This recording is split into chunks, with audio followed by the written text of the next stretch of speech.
ನನ್ಗೆ ಅಲೋ ಮಾಡ್ಬೇಕು, photo ತೋರ್ಸ್ಲಿಕ್ಕೆ hello ಮಾಡ್ಬೇಕು.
It's what? Right.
Good morning, everyone. It's my pleasure to be a host of on this occasion. I, Anjani, Project Engineering, welcoming you all for the 11th theme of Vigyan Utsav, Atmanirbharata and Industry. As India is celebrating a 75th year of independence, the Department of Science and Technology, Government of India,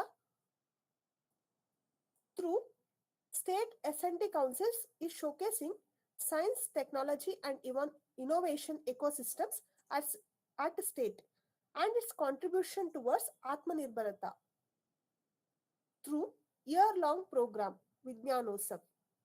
Hence, the identified theme for July 2022 is Atmanirbhar Bharat, Atmanirbharata and Industry, which delves the impact of S&T and its need for the societal development. Webinar also insights about the state industrial strength for the Atmanirbharata and related technology advances. I would like to welcome our Executive Secretary, Mr. H. Hemant Kumar, to brief about the webinar. Over to you, sir. Yeah, very good morning. And first of all, let me welcome all the participants. And this is the 11th one in the series. And, it's really a proud moment for us. After having gone through 11 crucial months, we still able to keep the fire burning in the participants.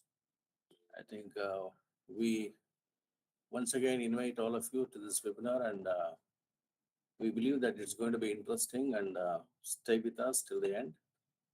I'll make a small beginning and try to tell you the importance of this webinar and what it means to the scientific community and to the industry, and what is our future vision and goals, and also the aspirations of the government. What do the government, both government of India and government of Karnataka, look at us in terms of extending science, technology, innovation to the benefit of the people? First, to create wealth. Second one is to create employment and the livelihood opportunities. How are we going to do that? It's basically Atmanirbhara is nothing but self-reliancy. How do you become self-reliant? Unless you work with the industry. So this is exactly the today's topic: how R&D institutions, scientific institutions, will work towards the industry to make a better India or make a self-reliant India, basically to create job and wealth. That's the whole concept of this particular webinar. Let me open my presentation. It's a short presentation.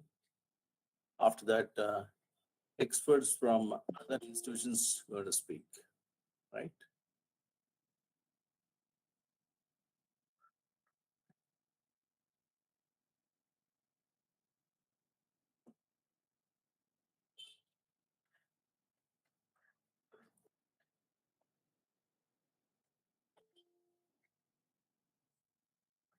Anjali, is the screen visible, the PPT?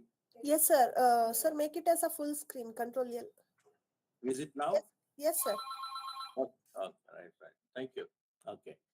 So as I informed, this is Atmanirbharata and Industry, how R&D institutions, scientific institutions make a relevance in terms of creating and making products and services in India. And how do you collaborate with industry for creating, not just creating jobs, for making products which can be used at the global level, not just at the local, at the national level. So just I would like to inform just one or two slides from my council and what we do and how it relates to this Atmanirbharata and industry. We've been here for almost 47 years now.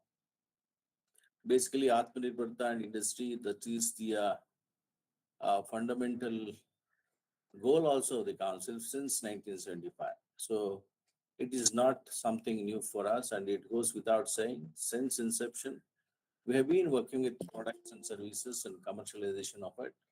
We've been working with the industry since the beginning. So to that extent, we have made many products commercialized, and I can tell you in my next slide and what are those and how it's made an impact to the society. And since it's been my council has been uh, conceptualized and um, brought into this format by the Indian Institute of Science faculty, that is Professor Satish Dhawan and Professor Akin Reddy. And we have been deriving immense benefit from the Indian Institute of Science faculty. Uh, I think we need to be grateful to them because all their innovations have been, some of their innovations have been gone to the field. And we are having a good linkages for the state and central government. And this is, I'm not going to talk about all these projects and program. Uh, Today's webinar is basically self-reliancy and the linkages with the industries. To that extent, I'll tell you a few of the projects that we propose and we are working now, which are working with the industry. One of them is water, so rainwater harvesting. So this, the product and the concept has been ideated at KSCST.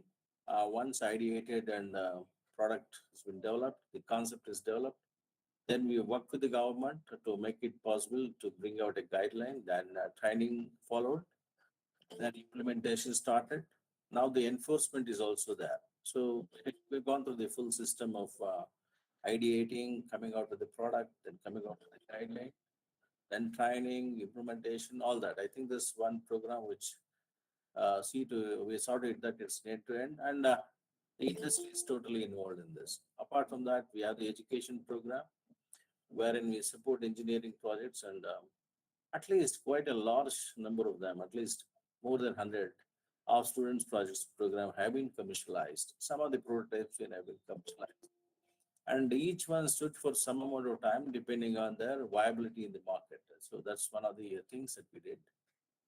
Uh, Apart from that, we have building technologies. We've been working for 4 decades and we now, it's a fully packaged thing. So we call it now as energy efficient building technologies. Uh, all our R&D and dissemination has yielded the construction of more than 20,000 houses in Bangalore, which is quite a remarkable step for us because convincing 20,000 odd individual house owners to use alternate building technologies and to bring the trust in these technologies to construct by investing at least close to a crore rupees. So that itself is an achievement, and we feel that this has gone out well. And in water also, now we have close to 1.75 lakh houses have implemented RWH to certain extent. Then we work with bioenergy. That's also basically working with the industry. Then the rural light. All these issues are basically working with the industry as well. So initially, probably when we started in 70s, 80s, 90s, three things were core to us. One is energy efficient stoves, that is wood burning stoves. Then apart from that, we did a lot of work on solar and wind, mapping of solar and wind for the state of Karnataka. Now we could see that from 0 to 30% replacement of hydropower right now through the solar and wind. That's a remarkable achievement over a period of. I'm not saying this is entirely done by KSCST, but KSCST participated and sorted that basic data sets are developed in the council. So apart from that, we have many other programs. One is on cyber security, that is Center of Excellence. The other one is cyber security, that's aerospace industry. We have two Center of Excellences here. And so far, we have completed the following themes. The one is STI institutions, that is Science, Technology, Innovation Institutions. In that webinar, we brought out the kind of institutions that we have in Karnataka and what they do and how it is relevant to building an Atmanirbhar Bharat. I think Karnataka is one of the best places to be in because fortunately we have all the tags, that is IT, BT, Science City and all that. And you can also see from the recent newspaper that we stand first in the startup ecosystem. Then the next one was we did on human resource development, then quite a bit on R&D infrastructure, Then to a certain extent, we talked about indigenous technologies. Indigenous technology in the sense, some of the technologies which were there earlier, because of it was not updated or upgraded to the current needs. Current needs requires additional inputs of science and technology and innovation. So we listed out what are the kind of technologies that were there before that require some sort of a retrofitting and the present STI, and how do you make it relevant today? So that we worked on it, and we have listed some of them. Then we talked about innovation and startups. Then the another crucial thing is science communication and population, because whatever we say and do, unless you communicate well with the people, you're not going anywhere, because you need to have the backing of the people and the government. Government should feel that science and technology people are doing something which they need to fund and promote. I think it's our job to see that all the things that we do is properly communicated to the one actually funding us. And also the people, they need to feel that science technology institutions are relevant to us. They are providing some services to us. That's core to the science communication. We did that. Then we talked about women scientists, how far we have gone since independence, and what is that we can do at this point of time to bring the women scientists to the mainstream. That's also we did. Then the other one was science in society, how science could be relevant to the society. This we talked about. Then the future technologies, or you can call it as futuristic technology. What are the technologies that's going to disrupt the future, and also they help people in getting jobs, or how are we going to do jobs differently in the coming days? These are the things we talked about. Then we talked about basic science for Atmanirbhar Bharat, and today's topic is the 11th topic is Atmanirbharata Bharat Industry. The last one that is going to come up in the next month, that's going to talk about IPR, intellectual property rights, and what are the key objectives for today's webinar? This is basically looking at the industrial sectors and how do industrial sector could be competitive through the technological advancements, and how the R&D and S&T institutions could make a dent, or how do you engage with the industry sector to become more competitive, because industry need the support of R&D institutions, because when they have to commercialize, when they have to upgrade their product, they need the R&D. So that's where we come in, and I hope that all the people who are participating today, they also do engage in some sort of S&T institutions or technology institutions or any organizations. They need to come out and work together with the industry. Then we would like to highlight some of the major central and state government programs and schemes which actually looks at promoting technology intensive industry. I think as I told you now, one of them which we are doing is cyber security, other one is aerospace and defense. Apart from that, we have many other things, artificial intelligence, robotics, AVCG. These are the technology intensive industry which the government is very much interested in promoting. And then the third one is industry's contribution towards Atmanirbharata. That is, how do you import substitution? How do you plan to do import substitution? That is the dream of the Prime Minister and also the central government is to see that we make more and more products here, not just for local consumption. It should be also at the global level. First, before getting at the global level, we need to make import substitution by making it in India. That's government of India is promoting very hard in this. Then the advanced manufacturing, then the cleaner production, then circular economy. To a certain extent, to know that we need to also add social inclusion, then the achievement of global standards. Unless our products and services not to the global standards, it's very difficult to compete at the global level. So all these things, I think we're going to talk about, or the experts are going to talk about. Then the last but the least, it's industry academia partnership. So how do you work with the industrial R&D centers and project with high impact industrial growth? Some of the government initiatives, one is Make in India, Skill in India, then New Gen Innovation and Entrepreneurship Development Center. We do not have time now today to discuss about all these individual schemes.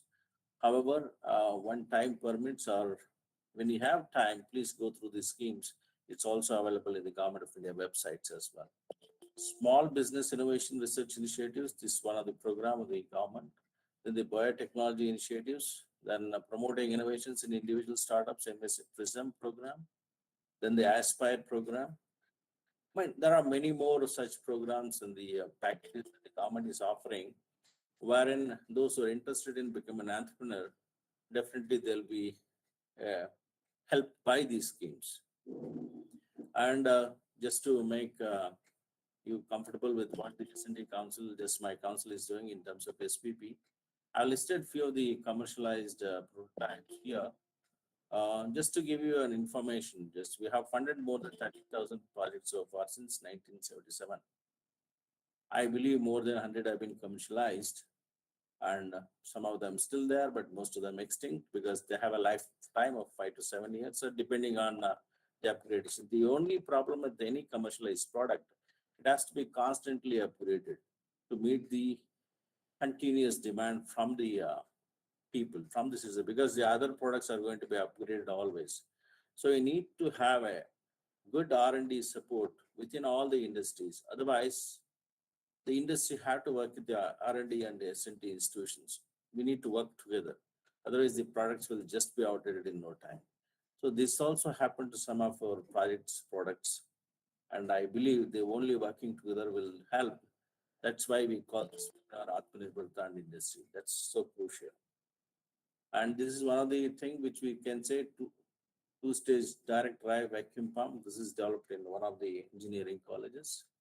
Then these are the few simple technologies for local specific issues.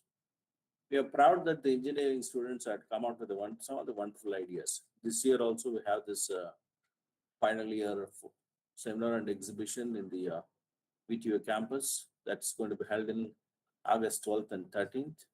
And I expect not less than 150 products will be showcased there under the exhibition setup. And there could be more than 100 seminar projects. But we are more interested in the exhibition as well, because that's where the products come in. And we believe that some of the products can go to the next level. And we will also help the faculty of these products which have a possibility of commercialization. And if the faculty needs some sort of a funding from us, that's possible under the faculty project program.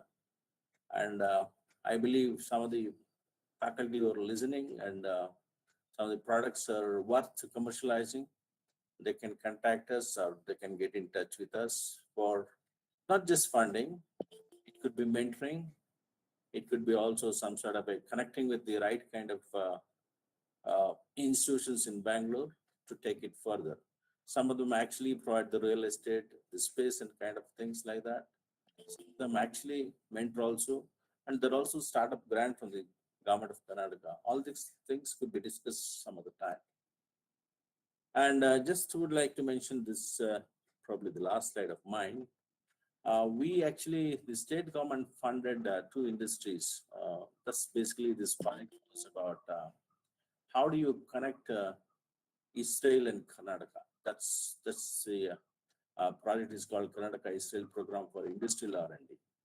So after much deliberations and collaborations, so in Israel came up with few industries from Israel came up as knowledge partners, and few of the Indian, not Indian, it's a Karnataka industry.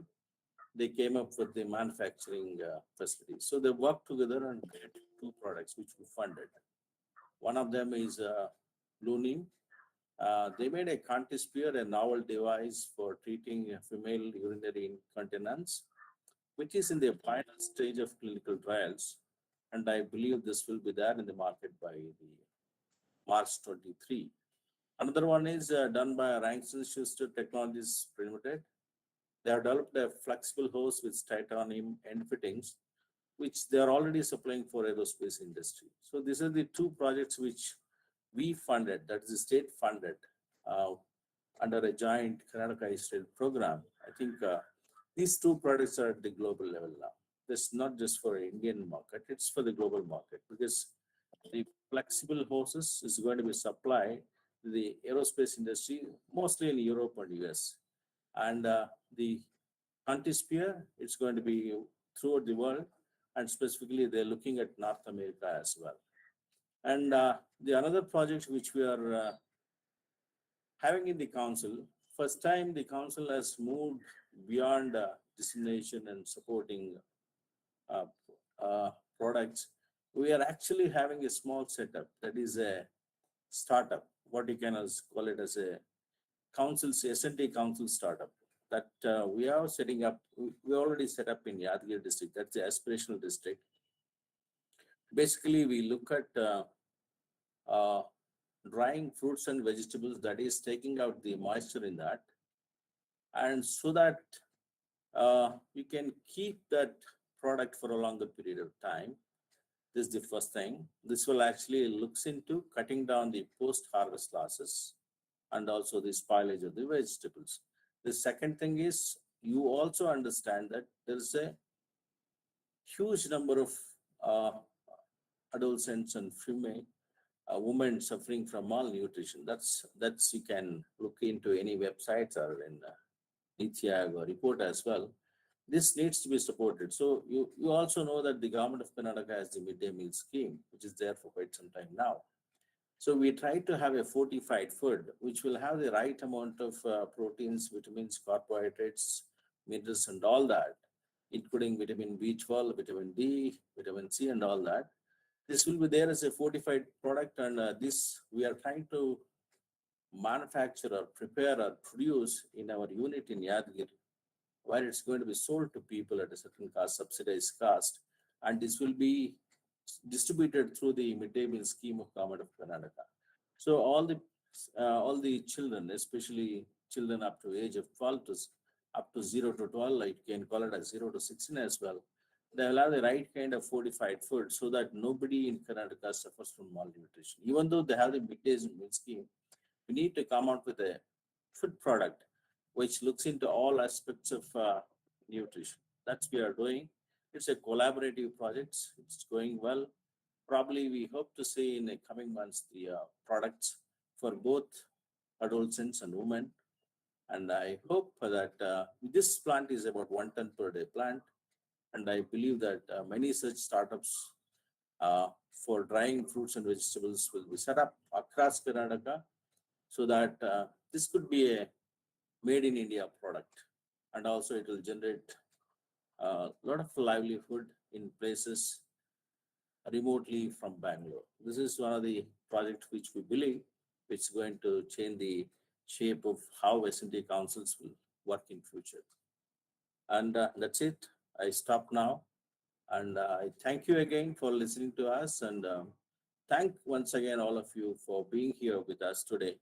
And please stay till the end because we have a good number of speakers who are going to make it worthwhile your time. Thank you very much. Thank you, sir. Thank you for briefing about the webinar.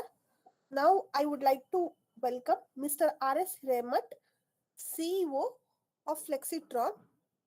He has 36 years of experience in innovating product to empower the poorest population, the elderly and farming community.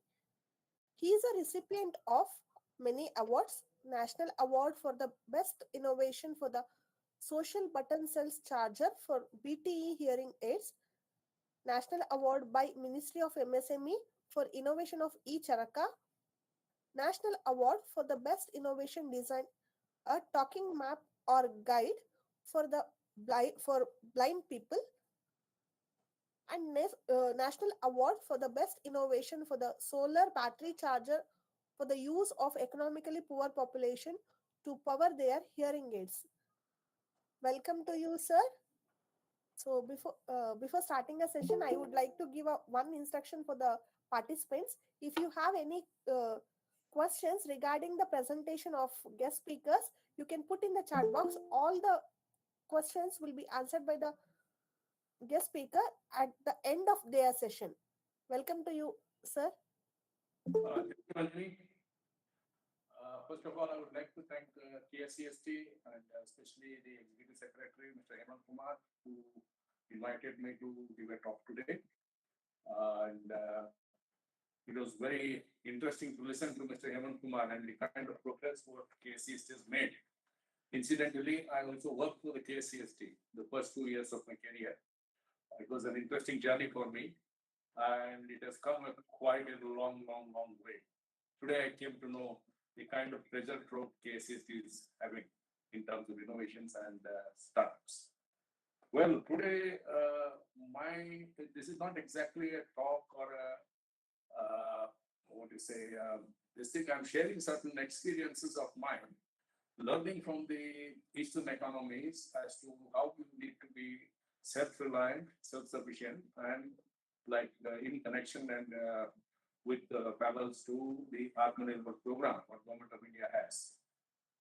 To start with, I've had a very long stint of industrial connection and industrial collaboration with China for almost 17 continuous years. And I have seen certain economies of China and Thailand grow from their infancy to the giants they are today. So the entire way and method they did it is extremely interesting, and half an hour to 20 minutes is definitely not sufficient to explain to you everything, but I will try to put in as many points as I can. Number one is the industry and the institution connect. The connect is so homogeneous. Most of the companies have a professor on board, in terms that from the academia, there is always somebody on the board. It's not necessary that the smaller companies have it. I mean, the bigger giants and the mid-sized companies and everyone. The emphasis for bringing in empirical knowledge to refine a product is extremely stressed in China. The Chinese say, for example, Koreans also and the Taiwanese also, the academia thinks, formulates, brings it to the lab level, and from the basic prototype, it is the industrial people who will take it out into the field to see that the technology is available for their country first. For example, if you take electric vehicles, the kind of work China initially did was they broke down the whole electric vehicle into smaller components, and they found out there were two critical things which electrical vehicles require. Number one was the rare earth for the magnets, and number two was the control circuitry. The MOSFETs what actually fire the electric vehicles. So with these two things, they made their own electric vehicles first. It was not for luxury vehicles, not for scooters. It was basically just for moving goods, because they knew that moving goods is one of the biggest target what China has to do in terms of logistics to move things from point A to point B. Small vehicles to three-wheelers to mid-size four-wheelers. From that self-reliance, they brought out this technology, fine-tuned it to an extent where today, in terms of motors, they are the world leaders.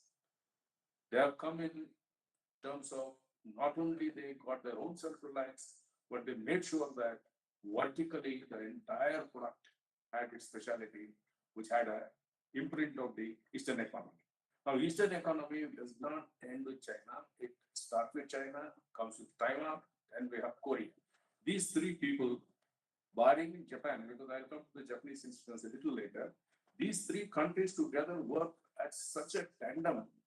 It's amazing to know that what a Taiwanese fellow has done, the Chinese guy will use, and what the Chinese guy and Taiwanese guys have done, the Korean guy will bring out a product for it.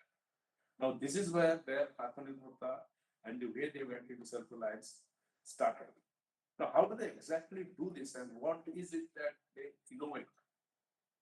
See, first, number one, they find out what is required for their own country initially and pump in humongous quantity of energy, money, and whatever they want to put resources for, and see that the product is brought out. The foresight to know that this innovation is required and will be successful is fantastic. Well, one team of innovators is working on this. There's another team of economists and people on the marketing front who are trying to see what are the variables horizontally we can build around this innovation and completely amortize the cost of the innovation without spending a single penny by dumping this across the globe. Now, these three systems which they operated upon, the load on the country or the burden on the country to support an innovation or an innovation product to be innovated is very low, sometimes negative, in terms that the government earns more than what they have spent. So in this manner, they started. I'll give you an example. The gunpowder, what was basically invented in China for use as a firepower, was seen as firecrackers down into India. And firecrackers started out in Kerala. The first place where they brought it into India was in Kerala. And thereafter, the kind of market they created using that gunpowder, their self-reliance was for using it as an arm for a war. And then they saw this cost of innovation. How do we bear it? Let us sell this innovation to others. And they took it ahead. Now, this is where we must look at innovation, industry, market, and self-reliance all together at a very, very close perspective. Number one. Number two, it is always known that innovations have a mortality rate, very high mortality rate, due to various reasons. One of the reasons is it is a half-cooked innovation, not ready for the market. And if it is ready for the market does not want to accept it, either because there is no need for it or the pricing is too high. This is where the beauty comes again. Now, no innovation in the Eastern economy is a waste. All the 6 countries come together. They say that, well, if you are not going to mass market it, I would like to use it. You produce it, I'll pay you the bill of material plus 20% as a premium. You please supply it to our country. This way, the mini tractors, as we call the Kubota tractor, what was in Japan, what was used for rice fields, was completely broken down into such kind of simple technology, and the market was disrupted so badly by the Chinese. They brought out a rice tractor for use in their own country. And Thailand was the first country to take this entire technology into their fields at a price of 1/5 of the Japanese mini rice tillers, what they got. And this is where the adoption and the kind of features they need in that innovation or their regular need, they precisely know what to control, what to keep, what not to keep, and what exactly the market needs. And they kept absorbing this. And of course, it's a different story. They sent these things through the globe. Any single place where rice is grown, you will see a Chinese rice tiller. And this way, the kind of presence they made and the way they supported their cost of Atmanirbharata was very, very simple. Identify a need, create a product, dump it at prices where people cannot even compete, and there it goes. And now they're going absolutely not. But there is one small little caveat here. The caveat is they would never make a satellite. They would never make a car, an automobile. Even today, a Chinese automobile has either a Japanese engine or a German engine. They do not bother. They don't waste their resources on this. They say making an automobile is not Atmanirbharata, it's a luxury. Now, what exactly for them is Atmanirbharata? Atmanirbharata will be, in case they say tomorrow we have an EV market, we will not import the charging stations from Tesla. They have designed their own charging stations. To that extent today, Tesla has their own charging stations made in China. And you take cell phones. Only of late, in the past 1 decade, China came out with their own cell phones, or Xiaomi and Huawei and so many companies. Till then, they were very, very cleverly doing only one thing. They innovated the basic display. And they knew that this OLED display is going to be the game changer for the industry. And they told Samsung, they told Apple, they told Motorola, they told Nokia, you can come here, we will give you the screens at a price where you don't need to bother to innovate at all. Their requirement, they made it with a grade 3, grade 4, grade 5 screens that were rejects from this company were sold into China as cheap phones. And the Chinese had their own communication. Koreans had their own communications. but they were not using the A-grade things what Apple needed or the other company needed. So this clever placement of an innovation with a small delta defect or a delta, what you say, feature missing is something what we must also learn. We don't need a perfect product 100%. They would say somewhere around the 90s, there is a agency called the SKTDC, that's the Hong Kong Trade Development Corporation. Then SKTDC is a primary organization which collects all the Chinese manufacturers and helps them exhibit their products throughout the globe. Now they had a forecasting team.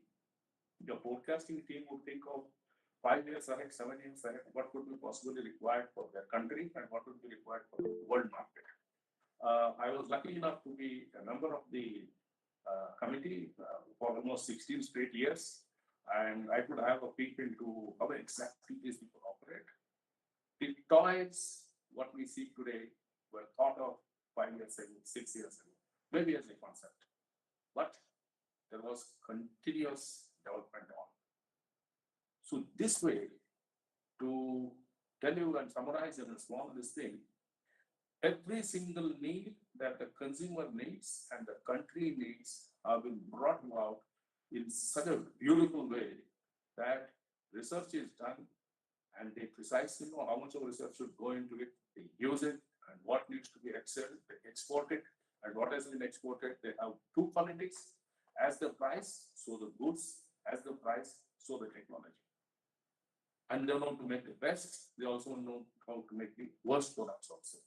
Therefore, impulsive products, what were required in the world, that you would buy it, you will not bother if it gets damaged, you will not even bother if it gets spoiled.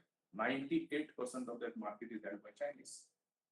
So this way, the impulsive purchases, as they say, shopping is necessarily not a requirement. It's also an addiction. It gives you some kind of a dopamine kick when you have a product on your hand.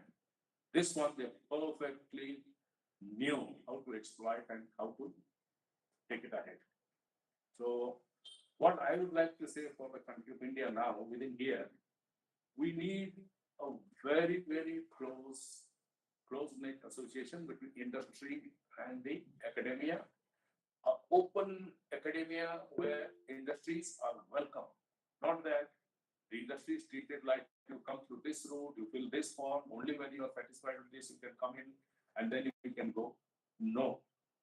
Both sides. The industry should be a part of the academia should be a part of the industry. Only then we surely are going to have a great number of products ready for this country. We have already arrived, we have reached, and we are in a situation where we are going to have a massive explosion of innovations in this country because the startup culture and the kind of focus that has been brought about by the government of India today and the way the atmosphere has been created is amazing. The whole world is looking at us. But this requires a perfect system, a procedure, a method. If this happens, and then I think nobody can ever even come close to India because we already have it in us and we can do something truly great. Thank you.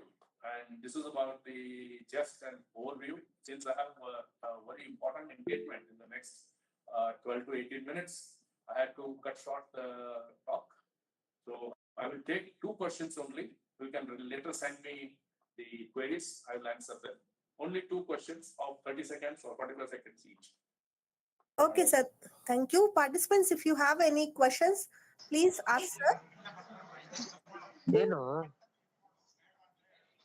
Hero. What are you doing with your At least I think Vishwa, you can raise your hand. You can go ahead and ask question. Yeah, Vishwa. Yeah, Vishwa.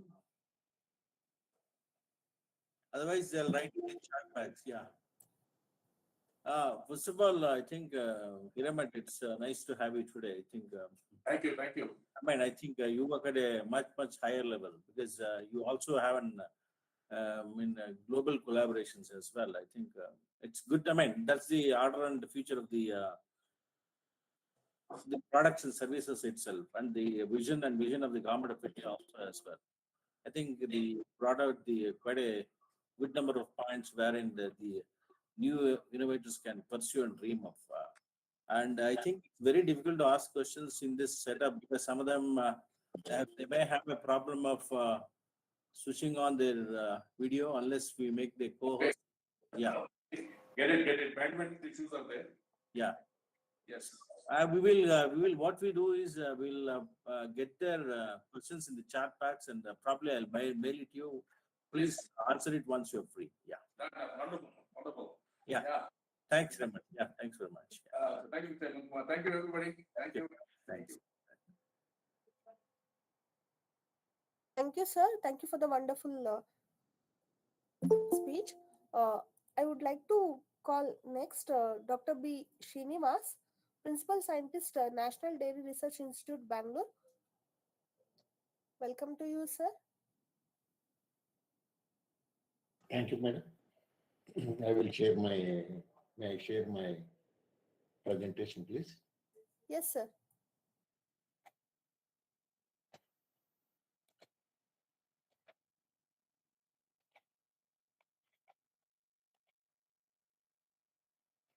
Is it visible, madam? No? Yes, sir. Sharing? It's visible. Yeah. It's opportunity for me to deliver a little distinctive presentation on cattle, which is a rural economy for and livelihood for the rural India. And the topic is alternative energy sources in the diet of close-up and fresh cattle. And this esteemed my institute, Indian Council, National Dairy Research Institute. This is 100th year of celebration. It is the very proud me to say, even Dr. Mahatma Gandhi was trained at this institute for 15 days. And Dr. Kurian is graduated from this institution. This, when I talk about the life cycle of the cow, it first comes to the calf, then calf grows into a neonate, that means first 2 months, or 1 month, then another 2 months, that means first 3 months, then coming into 9 months. This 9 months of age for the calf is very critical. Then it matures into a cow. This matures into an heifer matures into a cow, and it conceives, and again it delivers the calf, and it gives a baby calf, and delivers a calf, and again this calf cycle will continue. What this complete cycle, generation cycle, is 6 years minimum in cattle. That means any improvement you require must be every generation 6 years it takes. And a complete, let us say, a cow giving 2 liters of milk. If you wanted to develop this cow into 10 liters yielding cow by genetic process or molecular processes, at least it takes 4 generations. That means 24 years. We have to be very efficient in handling the cow because generation interval is very high, and we should meticulously develop the animal, protect the animal. Once the calving is taken, it gives birth to the calf. Again, recycling takes place. That means again the cow becomes pregnant and gives the calf. Again, becomes pregnant, gives the calf. This cycles continues for 10 cycles. That means almost 12, 14 years it will continue. That is one challenge is rearing the calf. Another challenge is protecting the cow cycle from pregnancy to milking and milking back to the pregnancy. For 10 years, 10 cycles is very, very important. Now I am talking about the very important topic on the close-up and fresh cow. What is a close-up cow? Even in the human beings also, the pregnancy is 9 years, 10 months. And 9 months, 10 days, sorry. 9 months, 10 days. That means around 280 days, 285 days. When the animal coming to giving a calf, that means 1 month prior, that period we called as a close-up cow. That means cow is going to deliver a calf within an expected date. That means 280 days. and within 30 days it is going to give the cough. That is close-up cough. And the time of giving cough, that is a 0 day. That is day of pasteurization. We have to be very alert because both cough as well as cow, both are under stress here. Soon after the 5 days, that means for first 5 days, it will yield a different milk that is called colostrum. That ginnu halu anta ನಾವು ಹೇಳ್ತೀವಿ. That colostrum is very important for the life of the calf, and to produce the colostrum, cow also have a lot of stress. So this is the called 0 day care. And again coming to the fresh cow, that means soon after giving the calf, you start giving the milk, and then depending on the capacity of animal, it may be 14 liters, 15 liters, even up to 40 liters per day giving milk giving cows are there. So here we have to protect the cow milk as well as calf health. So this is called a fresh cow. The fresh cow will be up to 42 days. That means from after involution of uterus, giving the calf, it coming back to normal stage. The pregnancy are in the stomach, coming back to normal stage. These all cycles even applicable to human. The cow model is studied for the human model also. So this 21 days, either it is in the cow or a human model, or 0 day in the cow or a human model, and a fresh cow or a human model are same. What happened in the last 1 month? This last 1 month is very, very peculiar. Either in human or cow. For first three months, hardly there will be only 250 grams of growth of the calf inside the uterus. But thereafter, up to 6 months, it grows only 1/3. That means if the birth weight of the calf is 30 kg, it grows hardly 10 kg, less than 10 kg only. Whereas in human, if the baby's birth weight is 3 kg, it grows only maximum 900 grams. So when we come to the last trimester, that means 7th, 8th, and 9th month, it's a very critical period. At this stage, the calf will grow 20 kgs in 3 months' time. And this 20 kg means it has to gain its body and get the health to the calf. So these 3 months will determine the complete lifetime of the calf. That means how robust it is, how healthy the calf is, how it will grow into a cow, how it will produces the milk. Everything is dependent on 9 months. Early 3 months, that early 3 months also important, but it's qualitatively important in human or cow, where all organs will express. So in the first 3 months, organs are expressed, and in the last 3 months, this organs expansion takes place. So again, in the last month, that means 9th month, when it reaches to the 270 days, it becomes very trivial here situation. Animal not only grows, calf not only grows 12 kg, that means almost almost 2/3 growth takes place in the last 1 month only. That calf or a baby growing is very strong in the last 1 month. So this last 1 month, what is the difficulty here? Why can't we feed? Yes, in this last 1 month, what happened? All the hormones in the body, either in the human or in the cattle, the hormones, whatever protecting the uterus, they reverse now and they try to expel out.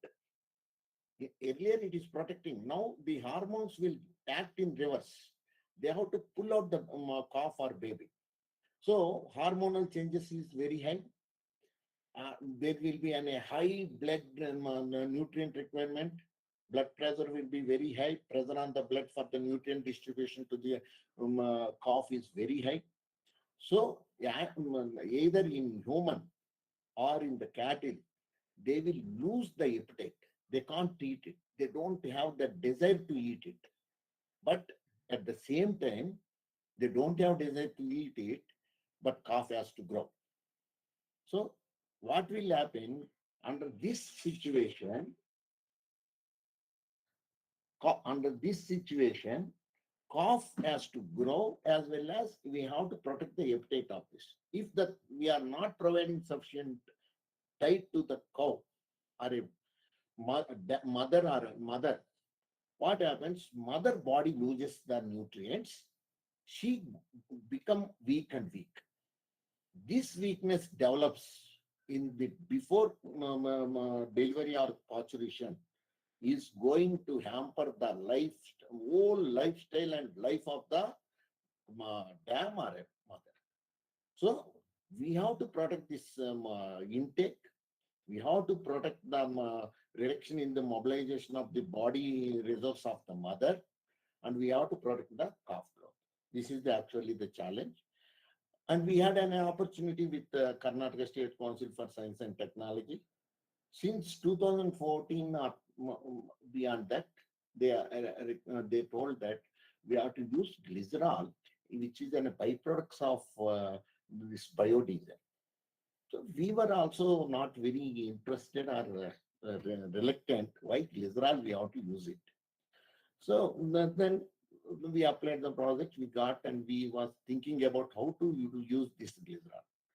In the process of this last 15 days, cow energy will be less. Protein content of the cow, that means muscle mobilization in the mother is very high. Mother immunity will reduces. Vitamins, minerals, everything will be draining into the calf in the offspring. Therefore, mother is totally drained, and mother nutrition deficiency comes to 20 to 60%. As a result, soon after birth of the calf, what happened? Mother suffer fatty liver, ketosis. That means other than glucose products are utilized for the energy here. Neutrophils come down, and immunity will reduces, and mother is very much susceptible to the many diseases. Particularly in human, it will be taken care, but in the cattle, they suffer a lot, because generally care for the animal, unless pet animals, many of the farmers, they do not understand the intricacies of these physiological stages. So we plan how to protect the calf. That means within the maternal component, how to protect the mother, how to protect the calf, and thereafter how to protect the mother for giving a higher milk. This was our strategy. We were looking into it. In this strategy, what happens? These lower energy levels up to 7th week after giving calf will continue. That means in a human or cattle, they suffer up to 42 days. This is called Purparium period. And this Purparium period till 1 month before calving to 42 days after calving, if I protect the cow and the calf, it will reach its lifetime production capacity. So this is what our target is. And generally what people will do, the raw farmers we suggest is, it is very old recommendation. Conventionally, we feed maize grain. The maize grain, we will suggest 1 kg to feed to the cattle, the cow which is ready for the calving. Another one we suggest is this jaggery or molasses. Generally, we give jaggery only. So the calorifical value of maize jaggery I have given here. And the maize problem is it's a starch, polysaccharide. Once this polysaccharide digest, there will be lot of heat produces. That heat losses are more.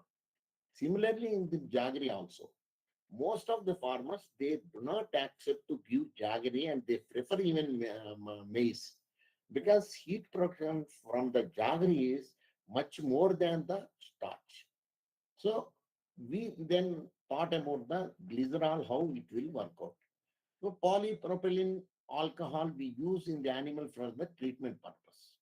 So in the polypropylene alcohol, polypropylene glycerol, then we thought, why can't we go for glycerol and let us test this glycerol. But glycerol is not like an maize or jaggery. It is not a carbohydrate. It is an intermediary compound. So initially we started glycerol as we have taken and compared what is this fermentation potential in compared to the traditional maize or jaggery, which is generally we recommend farmer do not follow for jaggery feeding, maize grain feeding they follow. But there will be an intrinsic problem because animal is not having a desire to eat. Even I am offering 1 kg of grain, when it is not having any desire, how can it eat? So that was the problem. Then we have tested the glycerol. Glycerol, we found that it is not as efficient as maize grain or jaggery. So it is okay, energy source, but not comparable to maize grain and jaggery. Then we were looking into how best we can improve this glycerol. Glycerol is a non-carbohydrate. It must require a phosphorylation. Glycerol 3-dehydrate phosphate, it has to be become. Then it is coming into the Krebs cycle or whatever the metabolism and energy source. Then why can't we add some of the minerals, vitamins, fatty acids, to improve the cow dam health also, as well as glycerol potential to really use as an energy. Then we formulated a composition taking the glycerol as a backbone, and then we observed that glycerol fermentation ability is increased compared to the maize grain and better than even jaggery. So that formulation we applied for patenting. Why the glycerol?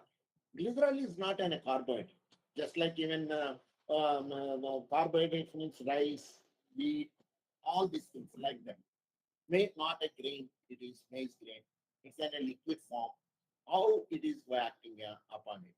So the glycerol, as I suggested, it has to be converted into glycerol 3-phosphate or dihydroxyestone phosphate and convert into a fat in the body. It is a metabolic junction. Just like our any trophic junction, it is one of the metabolic junction glycerol is. It can be converted to phospholipids and it can be go into glycerol 3-phosphate and convert into glucose. And it can go into dihydroxyestone phosphate and convert into lipolysis or lipogenesis.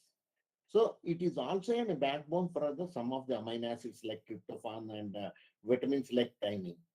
So then we realized glycerol being a junction point of one of the junction point of the metabolic process. Let us explore it. We don't want fat here. We want energy here.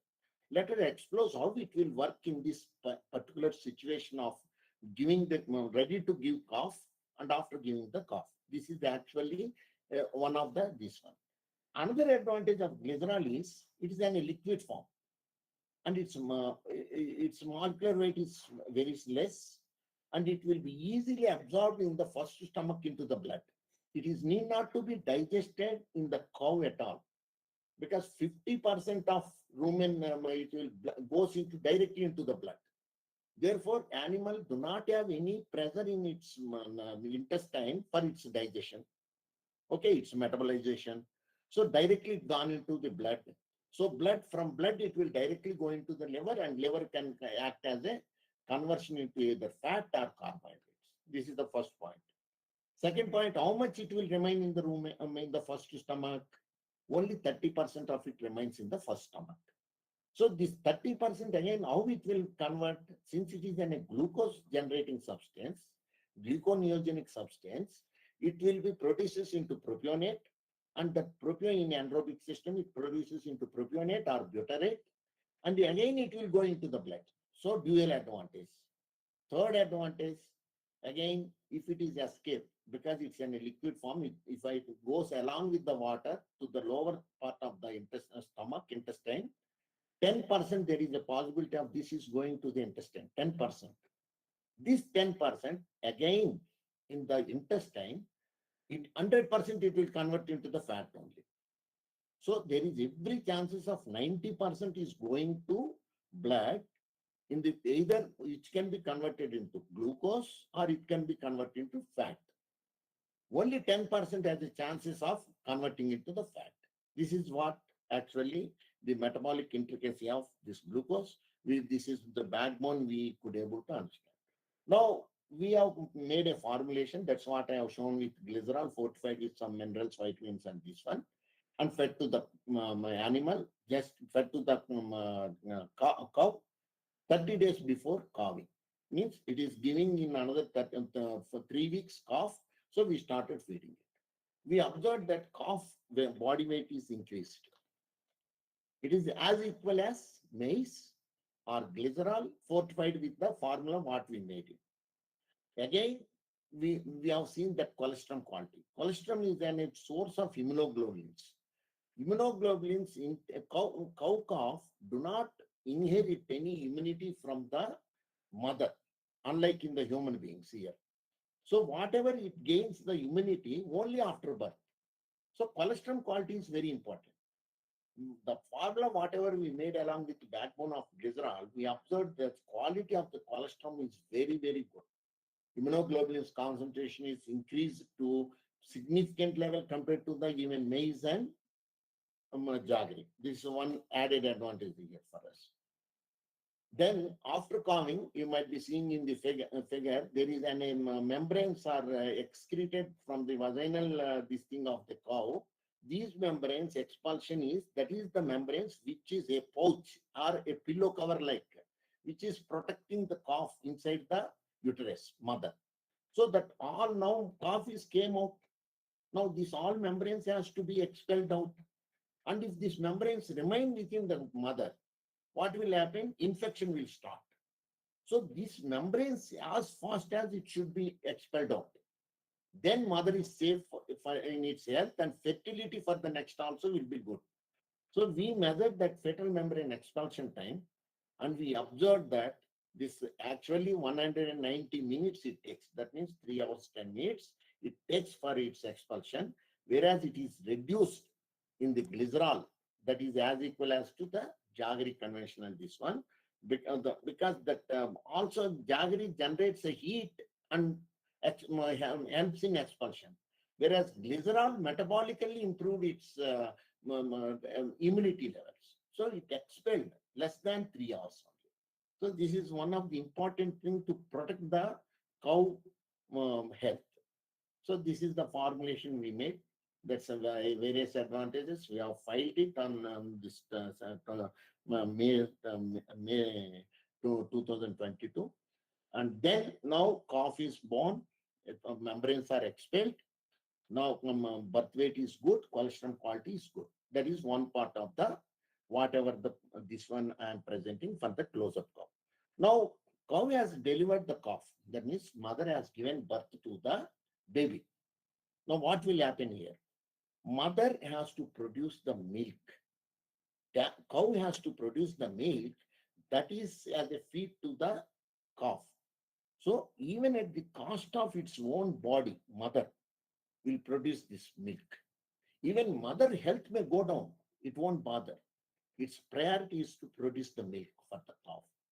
At that stage, mother will be in a very, very stressed, extremely distressed. Even if you understand this whole process, what is the phenomena of this calf birth and genesis of the calf and giving birth to an offspring by the mother, you will really, it is wonderful to understand. What happened here? You cannot keep under feeding because the mother is not having an appetite, dam is not having an appetite to eat. So it cannot go off feed also. Once if it go off feed, what happens? This red lines are there. This is called upregulated genes.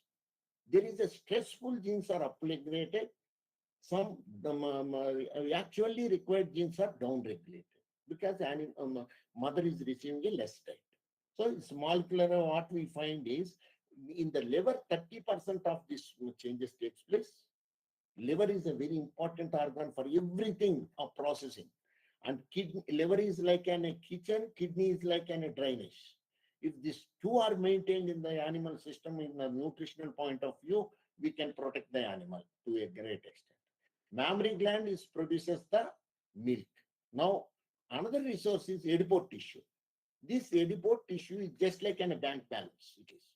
Whenever mother is not having a sufficient energy because she is not able to eat, so it will draw whatever its reserves from the bank account and utilize it. So this adipose tissue is the one which supplies the deficient energy to the cow. So when the animal is excess fed, again it is under stress. Excess eating also under stress. This is the one which is actually in the normal feeding. So achieving a normal feeding to reduce the animal, see the green lines and red lines, both are subsidized and the animal is in a very comfortable position. This comfortable position is very, very important in this one. So I have to feed neither excess nor less, but to this one. Again, after giving the birth to the calf also, cow mother is in a continuous pressure of hormonal changes. These hormonal changes, when the productivity life is complete, what we call menopause, andropause, or in the cattle, when the calving, this thing, ability, that pregnancy ability comes down, gestation ability comes down because of lack of hormones. This all effect will be translated at that point of time. See how long these effects are there. Then we have to feed them. This is called psychological factors playing on the mother. Then when I come to the intake point, psychological factor means, here again I am going back to show that calf presence. The calf presence is very important in Indian cow. Whereas crossbred cow or foreign cow, even you separate the calf from the mother, even after 5th day, they won't have any psychological presence. But whereas in indigenous cows, if the calf dies by accident, you have to make a dummy calf and keep before it. That is the advantage. This is called hedonic factors. Hedonic, psychologically, cow is feeling, where is my calf? Mother is feeling, where is my offspring? On the other side, because of this psychological feeding, eudaimonic response. That means cow may stop giving milk also. Because since I am not seeing my offspring, why should I give the milk? These psychological hedonic factors are very high in indigenous cattle compared to the crossbred cattle. So you can see here, before calving, the dry matter, that means we calculate on metabolic body weight, and you can take it 100 kg metabolic body weight as it. So before calving, it required 80 grams per kg metabolic body weight. After calving, it requires around 125 grams. That means 45 grams, almost 50% should be increased in the protein, energy, everything. This is the challenge. And again, appetite will not be there. So at this challenge, what we tried again, we have composed with a block lick with glycerol. We have tested and glycerol in the form of block lick. Again, we have used some minerals based on our first experience. We formulated minerals, salt, some filler ingredients in organic binder. Now you will see here only glycerol or glycerol with mineral, salt, vitamins, some other inorganic binders and compounds will equally do perform good or not. Whether everything is done by the glycerol or it is done by the other filler ingredients, other fortifications. So we have fed to the animal only glycerol, 300 ml, and glycerol in the form of block lick, which contains only 50% glycerol there. So here, animal, if it is eating 400 grams of 400 grams of lick, that means it is taking only 200 ml of glycerol. So what we observed is milk yield increase. You can see here. What is the milk yield increase in the block lick form? Only when glycerol is given, there is a little less milk than compared to, because glycerol immediately absorbs into the blood. That is one disadvantage. In the lick form, it delays its intake. That is the advantage in the lick form. So we made it how to delay how to manipulate the intake of this glycerol in the cow in different stages rather than at a time. So in that, we are successful with this. And total solids, you can see how it is increased. Glycerol, when you feed as such, increase is very rapid. But whereas in the form of lick, the increase is very gradual and permanent. Similarly, with fat content also increased. Obviously, with that is the effect of the glycerol. In the beginning, I have said when the metabolic junction is there, 90% is going to the blood, 10% is only going to the intestine.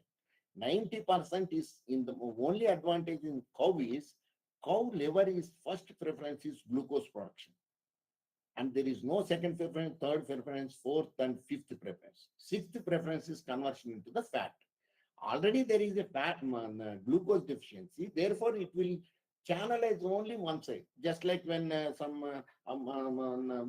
prime minister, president is coming, they will stop all the roads. Only one road is open.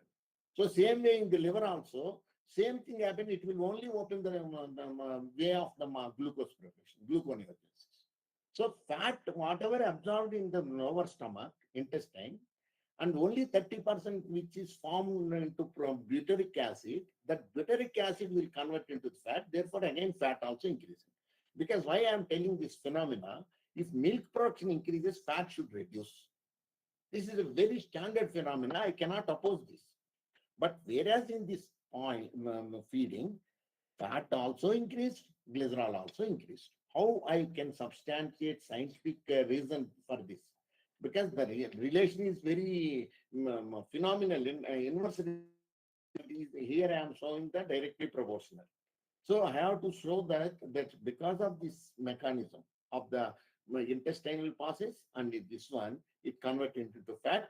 And what we calculate is once for double axis for pricing to the farmers. That means fat should also more, milk yield also should be more, milk quantity also important. So they will convert this fat into 3.5% or 4% standard fat. If it is having 4.2% fat also, what will happen? They will convert into 4 only. If it is 3.35, they adjust to 4% level or 3.5 levels, common levels. And fat corrected milk yield, they will contact. You can see 1/3, 33% increase, and probability of increase is very high. This is what we are showing here. Probability of glycerol feeding, increasing the milk yield and milk fat is very high, and we are confident about it. This is what the pricing comes. Whether you feed it, I have taken 70 rupees commercial price of glycerol, looking into a therapeutic value. We are actually, if it is 30%, the advantage is equal. Excuse me, sir. Yes, I am completing. Okay. Okay. This is the what advantage is this, and this is the final this one. The recommendation we have already given for the we have made for the closer cow also one supplement, and for the fresh cow also we have given the supplement. This is. Thanks to the Professor Ashok Raichur sir, Secretary, Hemant Kumar sir, Executive Secretary, Jairam sir is very good, very often I talk with him because Hemant Kumar sir will be very busy. And Jairam sir is biofuel project engineer. I am very thankful to him. Dr. Chauhan, our Vice Chancellor, Dr. Dev Singh, Joint Director. These are the project workers, Dr. Savita Prithviraj, Lokesh, Dr. K. Sudharani, Dr. Puneet Kumar. They were all working in this project and benefited. Thank you very much. Thank you, sir. Thank you for the nice presentation about the innovations of National Dairy Research Institute. If anyone has a question, please post it in a chat box. The questions will be mailed to sir. And all the questions will be answered by sir. Please repeat. Any questions? No, sir. As of now, no questions have asked. Yeah. Suppose if the questions are asked, I will mail it to you. Definitely, because it may be a new subject for all of you. Because I can understand it's a completely a biological and veterinary subject. Maybe it may take some time for you to these things. Definitely, it is welcome. And I'm really thankful to Dr. Hemant. Dr. Srinivas, I think it's wonderful. I think what is interesting from my point of view, at least, you have so many products and you have seen to it that the entire our Nandini products came through your NDRI. That is the best Atmanirbharata and industry connection that we have seen. Because as I understand, I think whatever Nandini produces milk today, it's entirely because of your effort, your institution's effort. I think more than the research, that's the application of research getting into the things. I think it's, and in fact, Karnataka is one of the biggest milk producers also. We have so much in excess also. and you have so many products which are actually sold by your own NDRI. That's also available for all citizens. I think I don't see any better central institutions which actually not just doing research, but it also has a lot of products which are consumed by people on a day-to-day basis. That's really wonderful, and we're grateful to you for having come here today. And thanks, Dr. Srinivas. Yeah, thank you very much. Thank you. Thank you, sir. Thank you for the innovations of National Dairy Research Institute. Now, I would like to welcome Professor Savita and Professor Tulasi from Center of Nanoscience and Engineering, IISc Bengaluru, to give a thought about nanoscience for the Atmanirbhar Bharat. Welcome to you, ma'am. Tulasi ma'am and Savita ma'am. Over to you. You are muted. We are not able to hear your voice.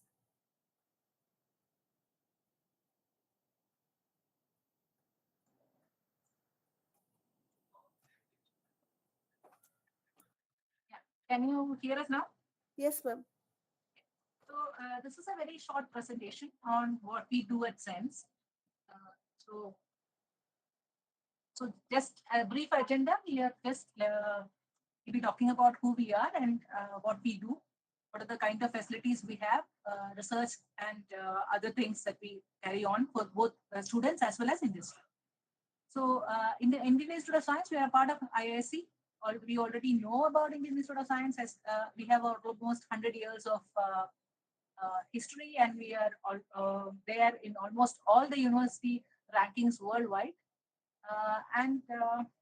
We also know that there are multiple departments and other centers. So one of the interdisciplinary center is SENS. So as you see the name denotes, we look for research at nanoscience and engineering level. And as I said, SENS is an interdisciplinary academic department. So what really sets apart is we have really world-class facilities for fabrication as well as characterization. And we not only do these things, we also try to make sure that whatever we make in these are commercialized. So we have products. And we also do a lot of national training programs, both for students as well as industry. In addition, we also have an incubator at SENS, which we will be talking about today. So looking at the journey so far, we have been, the whole thing for the science department started in 2002, but the facility was dedicated to the nation in 2015, completely ready. And as you can see, we have multiple patents. We have technologies transferred. We also support quite a lot of startups as well as technology transfers. And coming to the research side, the human resource side, so we have multiple faculties. So we have permanent faculties, visiting faculties, as well as adjunct professors. We also have multiple students. We support both PhD as well as MTech, and we also have project staff. The thing which sets up apart is that we have a lot of facility staff. So as I said, we have both central facilities, which are the nanofabrication and characterization facility. And these facilities are open to users from all around the country. And to manage this, we have dedicated staff. So what I'm trying to tell is that we could do research for others, as well as we could train others in these sophisticated things. And we carry out research in multiple frontiers. So everywhere from neuromorphic computing to compound semiconductors, microfluidics, materials, CMOS technology. So these are some of those areas where we do research. And we also, as I said, we have a fabrication characterization facility. So we have a full set of tools for semiconductor process. So coming to student training, we have both theory and practical. So as a normal student, any student, we have courses. And if you are working on electronics, we have NNFC, that's National Nanofabrication Center for Device Realization. We also can do a complete characterization of the devices that we make in the materials and device characterization. And we also have a packaging facility for system integration and testing. So the students who are graduating from SENS has a full exposure to the full process flow of a semiconductor device, all the way starting from the theory of the semiconductor device to making it, and then characterization and the packaging of it. So as I said, we have two programs, the MTech and PhD programs. So both have coursework as well as research. So MTech is a short duration program, as we know, and gives us a glimpse of all the areas which we want to short term. And PhD program is a rigorous course with the 5-year PhDs running, and both these programs have access to the facilities that run in the which are there in the facility, so that students are trained. We offer the courses in different areas, all the way starting from microfluidics to we also have complete semiconductor devices, integrated circuit technology, etc. Also, we have dedicated courses on fabrication and characterization methods, nanoelectronics, device technology, etc. And we also teach our students technical writing and presentation, so that they are industry ready, or if they want to do so, they are also academic ready. So, as I said, we also conduct multiple training programs. So one of the training programs which has been running with us for the last 10 years is the INUP Indian Nano Users Program. So basically, this is aimed at students who are not students of ISC. So in case any student from across the country who's studying in other colleges wants to come and use our facility, work with us, they can approach us through this program, INUP. So there are different stages for this, all the way starting from a familiarization to the last stage where the student actually comes to SENS and does his or her project here. And as you can see, we are mainly looking at servicing the Tier 3 colleges. So most of the IITs do have some kind of facility, so we are not actually looking at that. We are looking at helping students from universities or colleges which are from the remote parts of Karnataka or the rest of India. And one more thing is that this program is exclusively for people who are above the undergraduation. So we do not look at BTech students or BSc students. So these are for postgraduate or PhD students. So as I said, we have centralized facilities.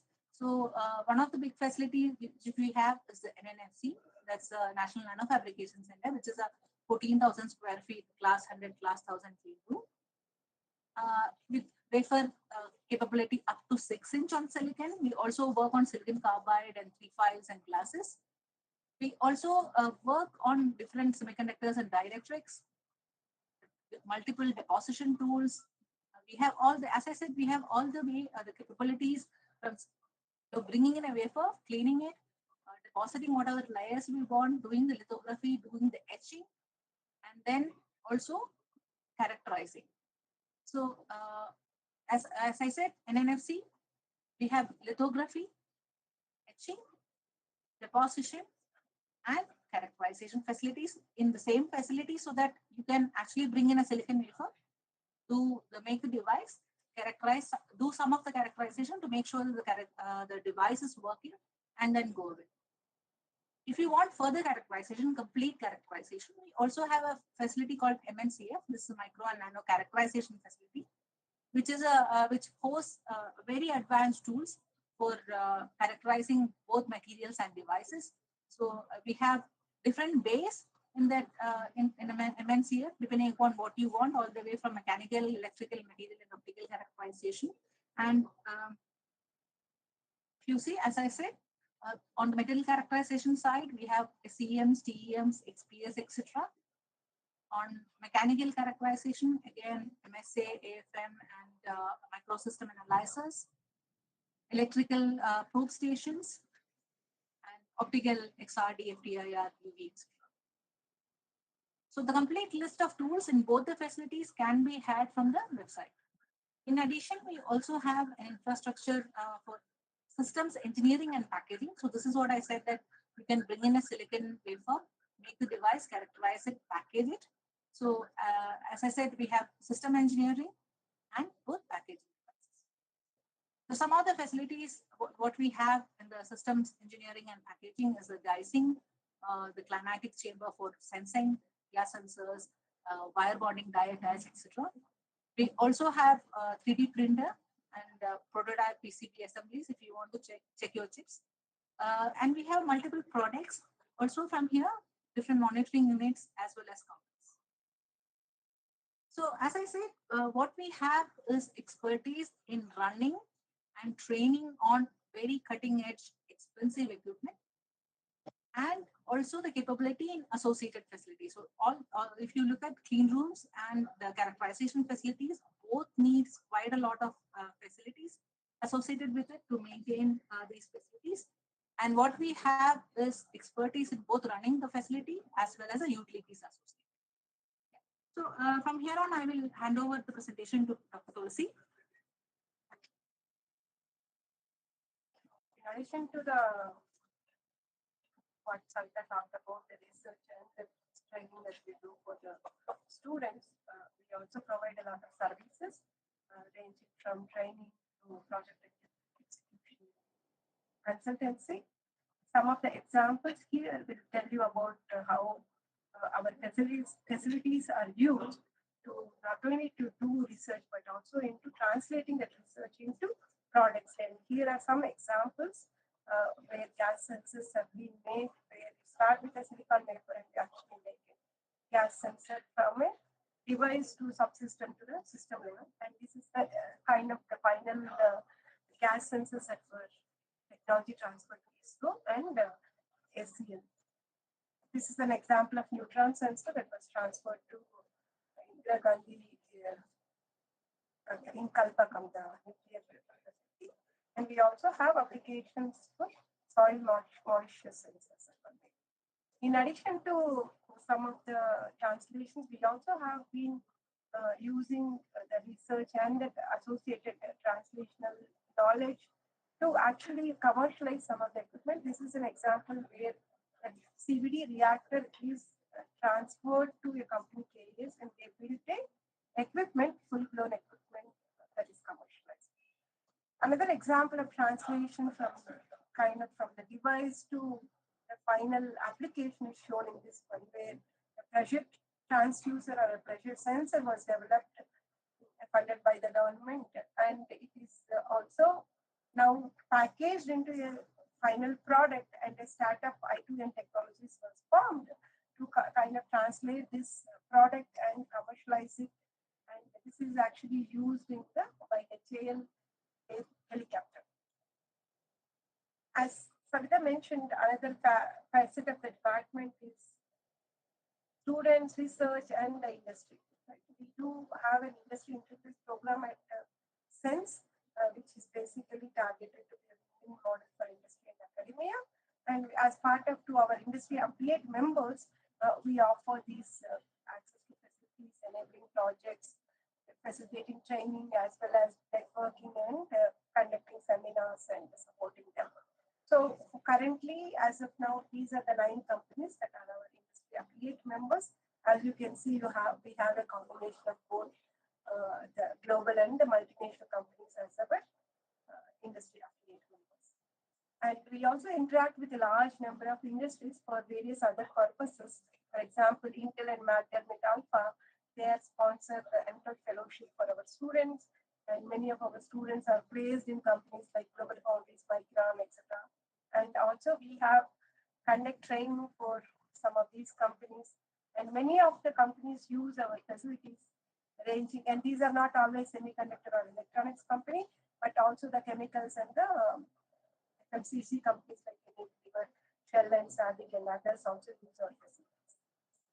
This is another thing that we have introduced this year, where we have industry-sponsored fellowships for the second year MTech students who are in our department. And in addition to industry, we also work with strategic sector and academic institutes, as you can imagine.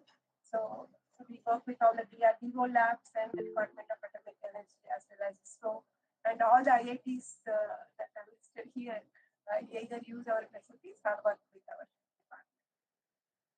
Another facet of the department is we have an incubator focused on nanotechnology startups and other deep tech and semiconductor startups, and we have these companies are the current incubators that we have. Pheromone is working on the first in the world nano robots. Super Q technologies are working on items. Nano is working on universal nanofluidic devices for tracking moving molecules, and Dense Power is working on developing solid oxide fuel cells using microstructural engineering of materials. Atmanirbhar is working on gallium nitride, which is a compound semiconductor for 5G and power conversion. Fab provides high-end technical support to making MEMS and microcontrollers. That's what we have from our department. We'll be happy to take any questions that you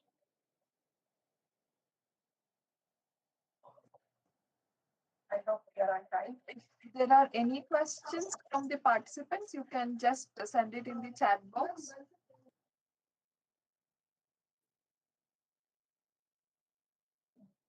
Any question from the participants? If not, ma'am, I think as of now we have no questions from the participants. If anything, question were posted, we'll send it through the mail, ma'am. And thank you so much for taking us through the sense of all the opportunities provided for the students of the state and as well as the nation. Thank you, ma'am. Yeah, thank you. Thank you. Please, happy to answer any questions. We have our next speaker of the webinar, Dr. K.N. Ponnuvel, sir. So he is a scientist from Shri Biotech Research Laboratory, that's Central Silk Board of Bangalore. With this, I request Dr. K.M. Ponnuvel, sir, to take over the session. Over to you, sir.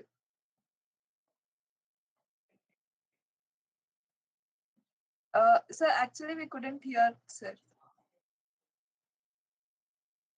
You're not audible, sir.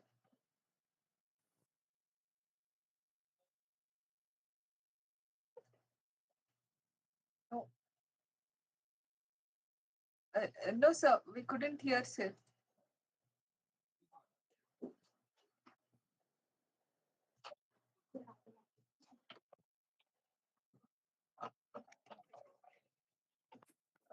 Sir, actually, we can't hear you. We have prepared the table, which is possible to We can't hear you, sir. up to 2. And the other things are discussed.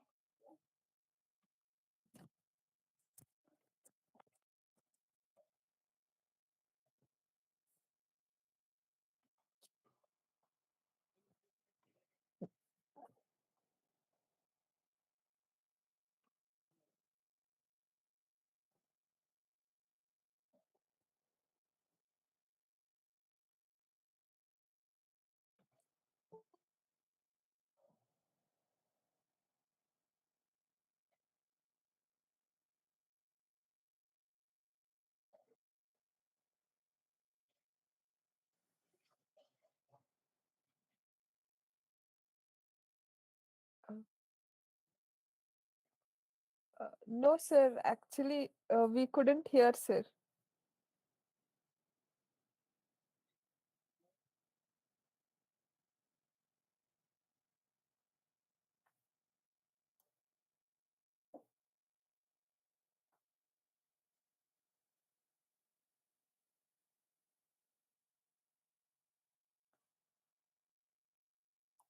Sir, you can try removing your headset. Might be we have problem with your headset. So unplug it from the system, sir. So we can directly use the audio from.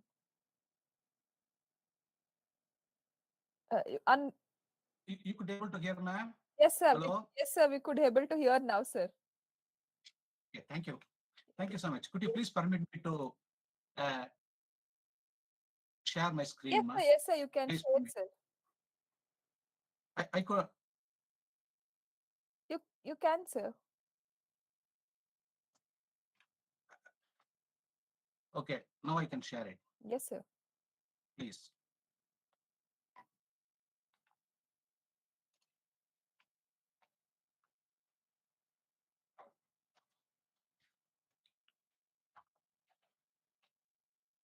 You could able to see my slides, ma'am? Yes, sir.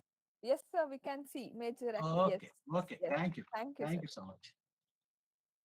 Okay, sorry for the initial in the reference.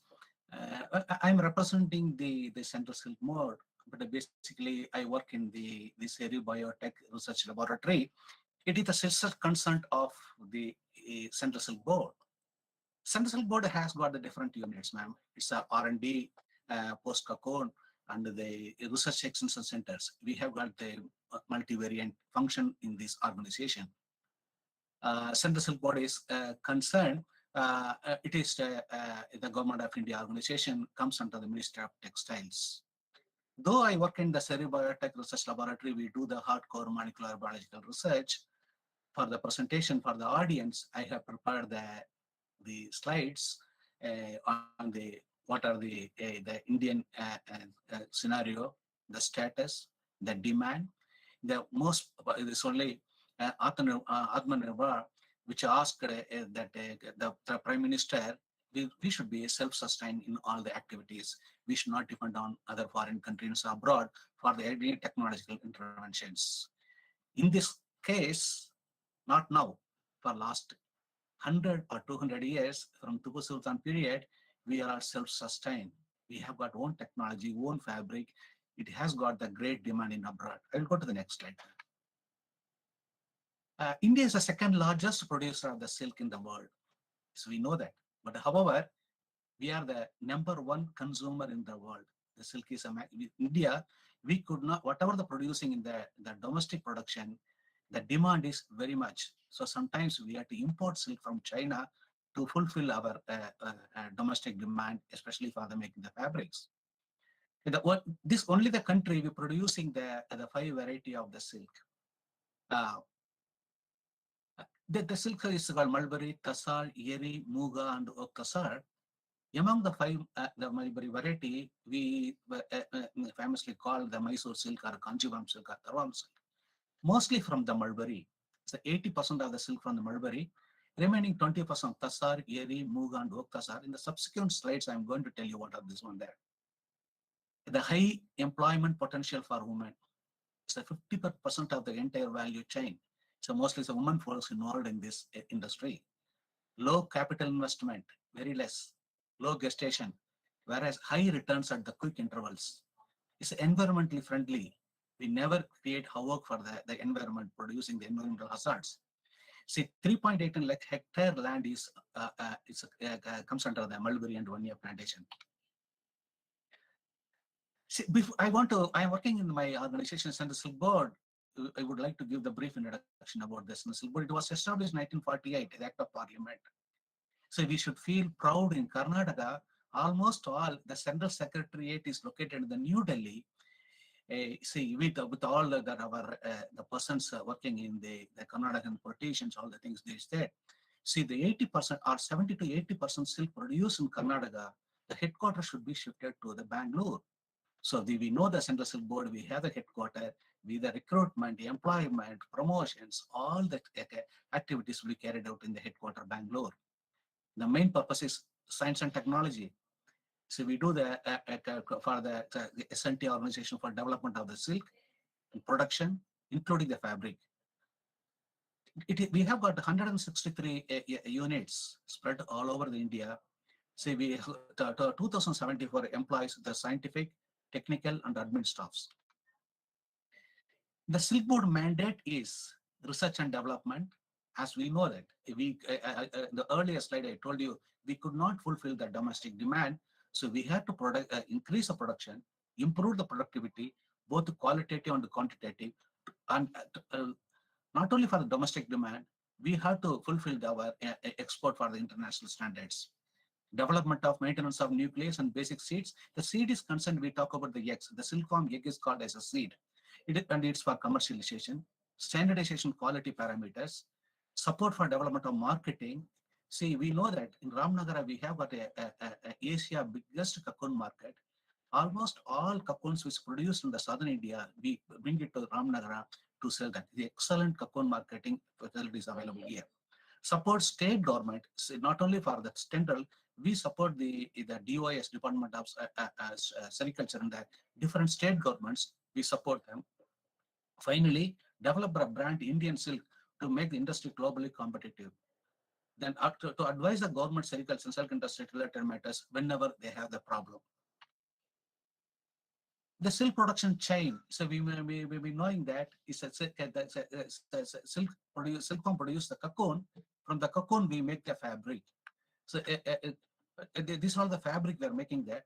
Not only that, when you produce the cocoon, we have to rear those silkworms in the very regulated, controlled conditions. The silkworms are prone to get the different diseases. So what we do, especially the early instars, silkworms are prone to get the disease. So we give it to the private firms in government CRC, the chalky rearing centers. In the early age, silkworms will be reared in those CRCs. Then we will give the latest silkworms to the farmers to produce the cocoon. These cocoons will be sent to the cocoon market for selling. Finally, we'll go to the reelers, fabric makers, designs for the domestic as well as for export. So when you're buying a silk for 100 rupees, the rearer, farmer, they'll get the 54 rupees. Trader 17.8, weaver 20, twister 8.7, reeler 6.6. So this is when you buy a saree for 1,000 rupees, this much share will be getting for the each component. Coming to the sericulture industry, as I told you, India has come for more than 300 years back. It is traditional sericulture industry. The green color is a mulberry silk. The southern India is from the mulberry bomb exmory. There's a brown color, the center part of India, it is called Tasar silk, mostly done by the woman folk, as well as the tribal family. When you go to the northeast, there is a silk called Yeri and Muga. The Muga is one of the costliest silk which is present in the Assam. It's 1 kg of silk is 20,000 rupees. A very costly fabric on this world. See, some mulberry is produced, as I told you, 80% of the silk from the mulberry only, mostly from Karnataka, 60 to 70% production, Tamil Nadu, Andhra Pradesh, West Bengal, and J&K. The total production is 25,000 metric tons in the silk. The price is 2,600, 3,000. So farmers get very good remuneration from the silk production here. When it comes to the tropical Tasar, it is a forest-based agro-industry, whereas mulberry, you need the land, cultivation, irrigation, package and practices. We all should do that. Whereas when we come to the Tasar silk, the existing natural forest plantation will be exploited to rear those silkworms. So we encourage the tribal community, which is associated with the forest, to rear those silkworms. So they more than 2.7 lakhs families are associated with the Tasar culture, especially Jharkhand, Chhattisgarh, some part of West Bengal, then Bihar. These are all area mostly dominated with the tropical Tasar, Cericulture. There is one more Tasar culture is there, which is present mostly in the northeast and the Manipur and other places, very small pocket. So this is also basically a wild silkworm, forest-based. However, the food plant is different. Earlier food plant is Som and Sal. Here it is a different Kurka species. It's basically oak plants. We rear the silkworms from those oak plants, get the silk from those silkworms. This is a Yeri silkworms, which is mostly present in the Assam, Nagaland, Meghalaya, and Manipur. And the total production is 7,000 metric tons. This Yeri silkworm popularly called as a Hakimsa Silk. Usually, when you take the silk, you have to use the 4 kg of cocoon to kill the pupa. You have to get the silk from this to make the one silk saree. Whereas this Yeri silk, you need not to kill the pupa. Without killing the pupa, directly you can reel the silk from that cocoon. So we call it as Hakimsa Silk here. Actually, it is the winter cloth and other things. They make a fabric mixing with the Yeri silk. As I told you earlier, it is one of the costliest silk. 20,000, 20 to 25,000 rupees per kg. They call it a golden silk, mostly present in the Assam. These silkworms are reared in a plant called salmon solo. The silkworm name is called Anthraea assamensis. The uniqueness of this silkworm, it can be grown or reared only in the Assam. We tried to propagate this culture in the southern places and other places. We could not able to do it. Coming to the activities of the Central Silk Board, as I told you, Dr. Hemant Kumar told me this. The importance of the talk is how the country is self-sustained or production all things without depending on other countries. Our product, how we can keep it in the international standard. So these are the primary target or objective of our organization. Our organization is spread all over India. We have got Mysore, Berhampur, that is in West Bengal, Pampur in Jammu Kashmir, Ranchi, Jorhat in Assam, then the different regional research stations, Bilaspur, Guwahati, in Bangalore, Kodati, Hosur, all the places we have the different units, but each unit has got the individual the mandate to do the research as per the requirement of the particular area, the demand of the particular area. When you talk the silk industry, we can classify into two. One is from the silkworm, you get the cocoon using the host plant. Once you make the cocoon, you have to give the cocoon to the making the fabric. So we call as one is a pre-cocoon, which is up to the making the cocoon. After the cocoon, if you are giving for the fabric, for dyeing, reeling, designs, all the things, it is called the post-cocoon.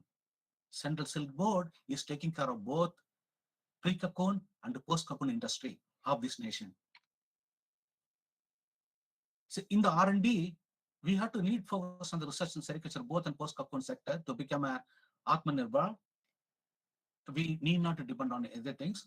Earlier, we could be able to import the reeling or spinning machines from China or Japan. Now we are self-sustained. So we could be able to make or fabricate our own machines, the multi-ending machines, automatic reeling machines, all were indigenously made, which could fulfill our national requirement.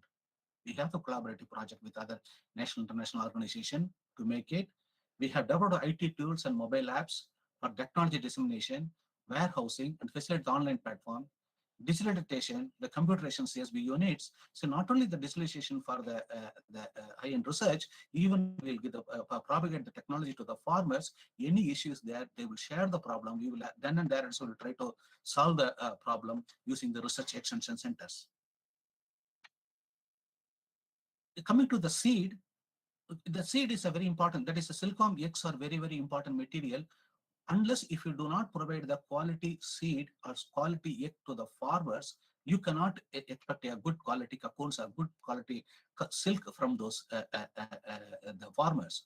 So we engage both the government, I mean the state government and the federal central government, as well as registered silk producers, the private persons, to produce the bivoltine silk, which is to for the domestic requirement.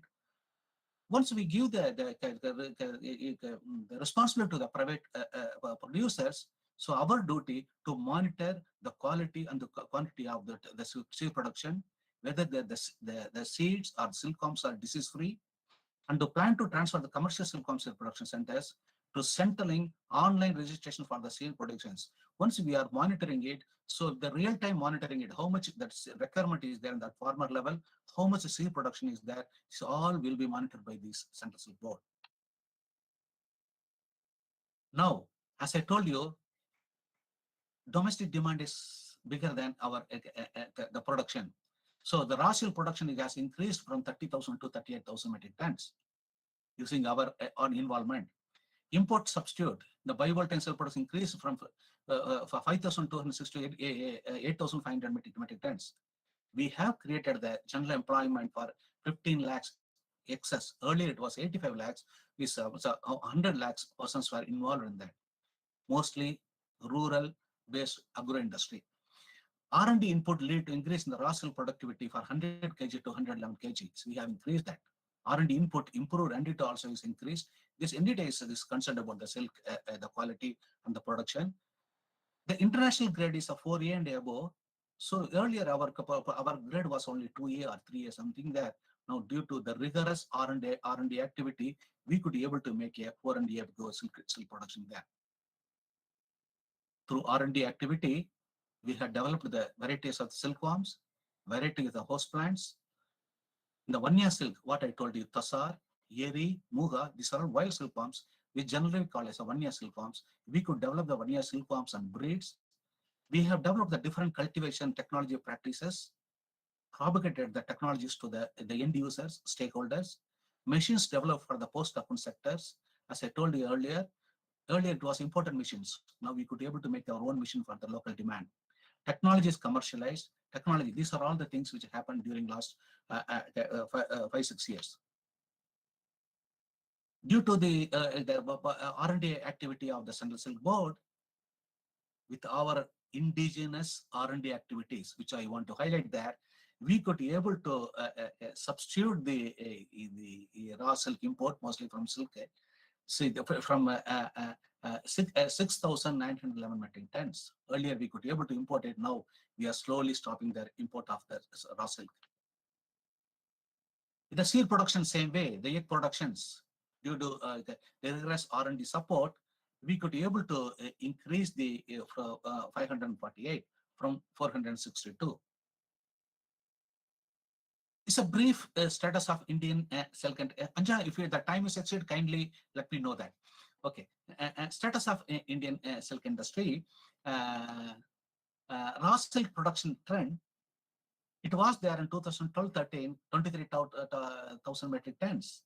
Now we could be able to reach 34,000 metric tons. As I told you, mulberry silk, it was 33,000 metric tons. The 1-year silk, 13,000 metric tons. The total production, we are going to 46,000 metric tons within 5 years. So we are already targeted. So we are going towards the direction. As I told you, per hectare, we could be able to produce 94 kg cocoons here. Now at present, due to the strong intervention of technology R&D, we could be able to increase that production for 108. So, previously, we could be able to produce a 2A due to rigorous R&D activities. We could be able to produce a 4A grades, which is a requirement for the export quality fabrics. Through R&D activity, folks evolve the productive bivoltane hybrids and package of practices. The production of high quality of high voltane silk is possible now. This is the picture here. The silk production is concerned. China produces 53,000 metric tons. India, we are producing 33,000 metric tons. When you see other countries, even they have not matched 1/10 of our production there. Only the China and India, we are the competitors here. All other countries like Japan or Brazil, whatever, much more lesser than our national productions. So we feel proud we could be able to produce a sufficient amount of the silk, which is requirement for our national demand. However, we have some issues. To bring down raw silk import to bare minimum to become Atmanirbhar. So I'm planning that. Upscaling of reeling activity and upgrading the reeler skill to encourage the production. Increase the production of quality of non-mulberry silk. Development of alternative models for various outreach programs. So not only the conventional method, we use all modern novel techniques to reach our technology to the stakeholders, end users. Engagement of private industry to silk sector to upscale the production. Through that, the rendita has come down, the silk production has increased. So this is the trend line which we got from here. Earlier, we could be able to import the silk from China there. It has come drastically 20 metric tons. So imagine, it was 4,959. Now we could be able to bring the 200 metric tons. Whereas our domestic demand, it has gone from 1,984 to 12,250. The main objective to become Atmanirbhar in the production of import of substitute, bivoltane silk, also the machine manufacturing. We could be able to achieve that. thrust on strength and uniqueness of Indian silk, particularly Vanya silk, to promote the heritage-based Indian silk. Focus on strengthening the market infrastructure. Focus on value added, not only the silk. Silk is for the sericin, other products which are all used for the cosmetic purpose. We are also, the Central Silk Board also focusing non-fabric material, not the silk, non-fabric material like a sericin or fibrine for use for the cosmetics or wound healing. All the purpose is a byproduct utilization. We are trying to do that. Vision 2030 to become a global leader in the silk production. Trust on quality certification, promotion of Indian silk. When you go to export, so there should be a name on the Indian silk, which is in the international market to increase the export of this our prestigious Indian silk. Thank you so much. Once again, I thank Dr. Hemant Kumar giving me the opportunity to give the presentation about our organization. Actually, we had to come and request to promote what we are doing that. So we have given the opportunity to hear. Thank you once again. Thank you, sir. So if we have any questions from the participants, so you can interact with this, sir.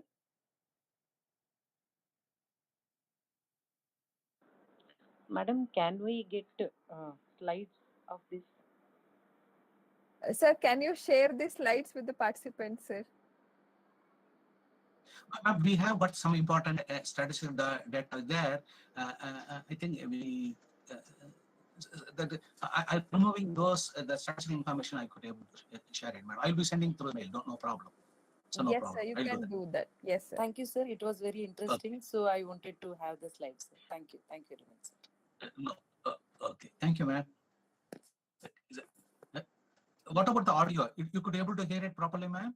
Yes, sir. We could hear you clearly, sir. So it was actually it was very interesting, and we came to know many things, which were actually we were not aware, sir. It was very informative also, sir.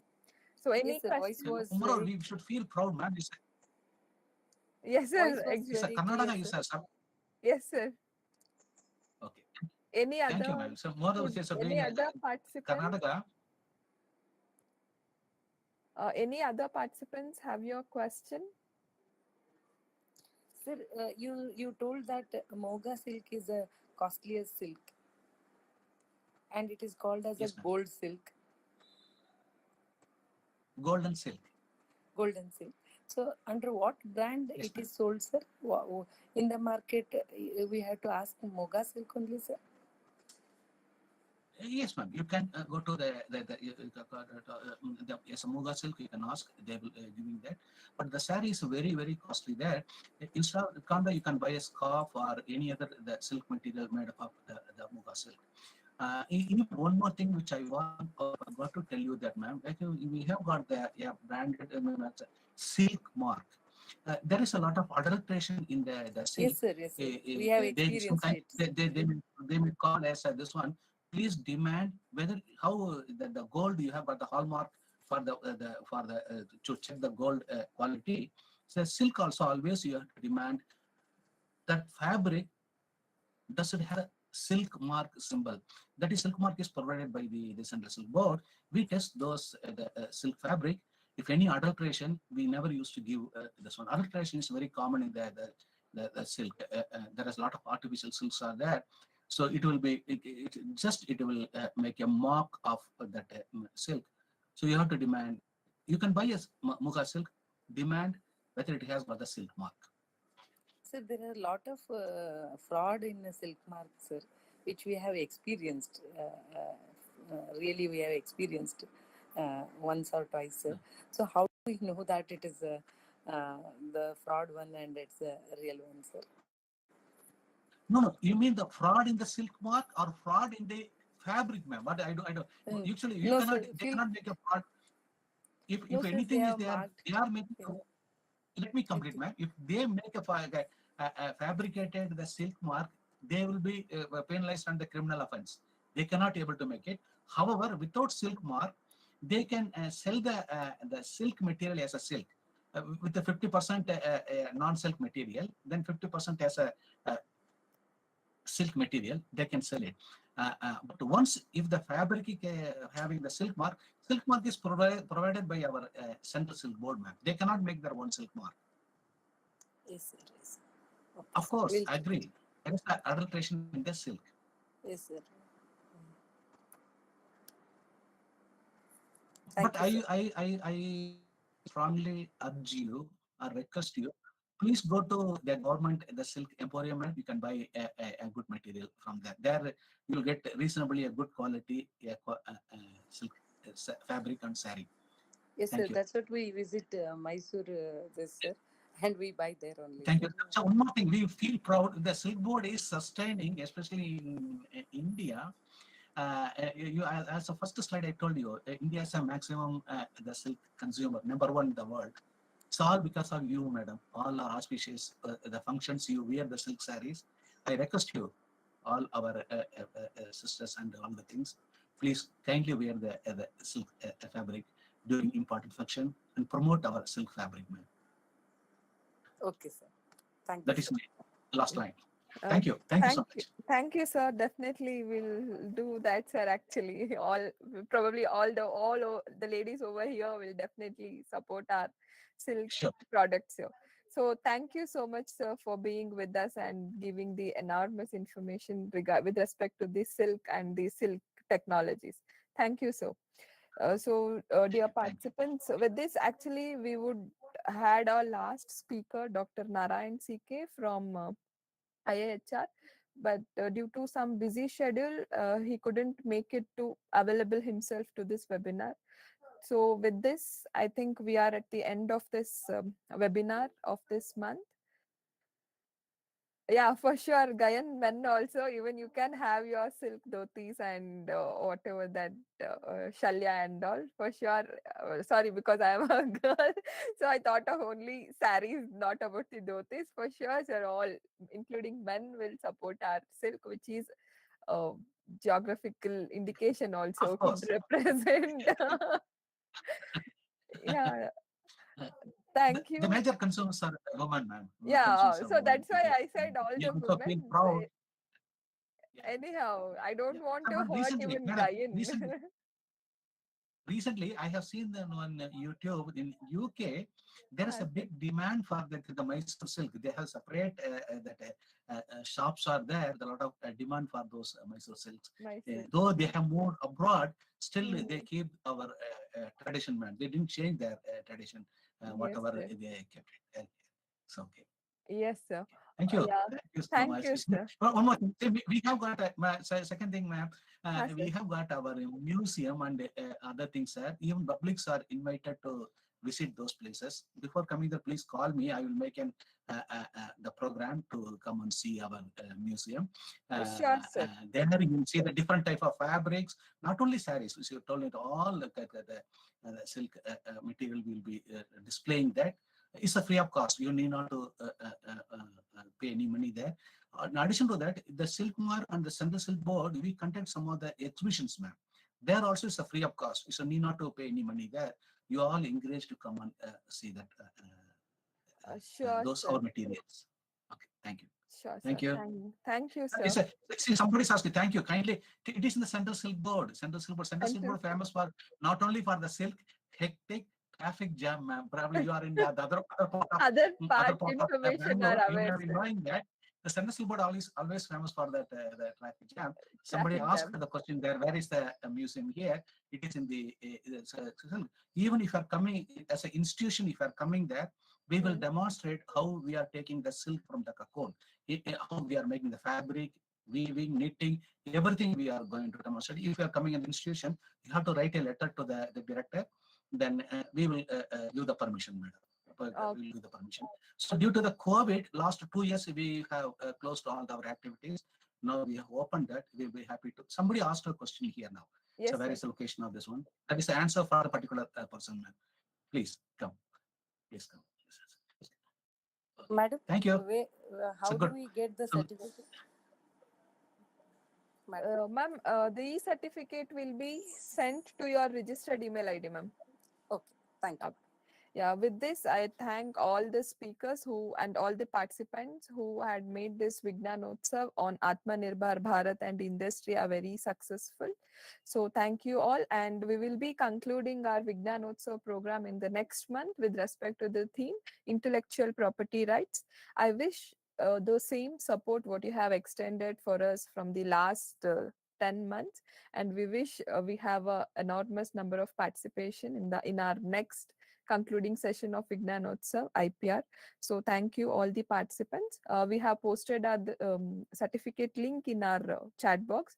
So kindly fill your form so that you can mark your attendance, and your e-certificate will be sent to your registered email ID through mail within a week of working days. So thank you. So with this, I thank all our speaker, Mr. R.S. Hiremat sir and Professor Savita madam and Tulsi, and Dr. B. Srinivas sir from NDRI, and Dr. K.M. Ponnuvel sir from Silk Board. And I extend my heartfelt thanks to our Executive Secretary, Mr. H. Hemant Kumar, who always support us in organizing the Vigyan Utsav webinars. So thank you all participants for having with us today, and we wish we will be meeting you again back in our last Vigyan Utsav webinar. Thank you all.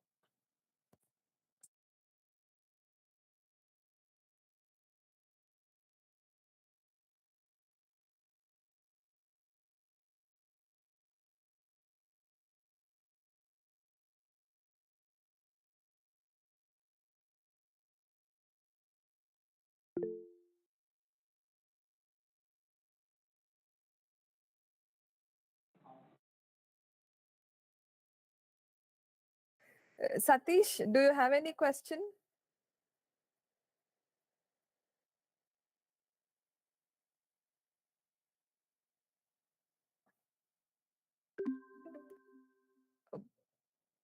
Maybe by chance.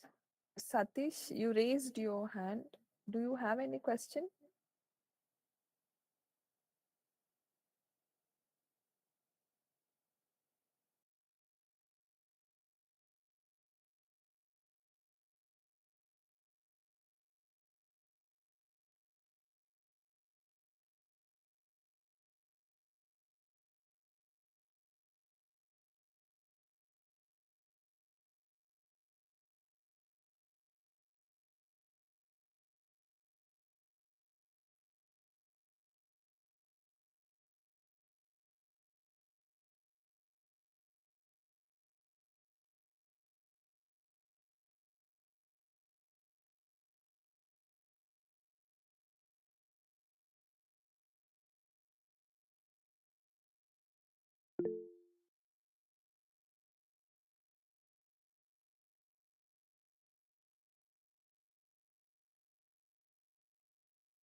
Ranjan, any question? Hello. Yes. Good afternoon, ma'am. Good afternoon. Ma'am, actually, that form is not able to open It will that link. I open. mean, certificate link. 1 second, I just check it.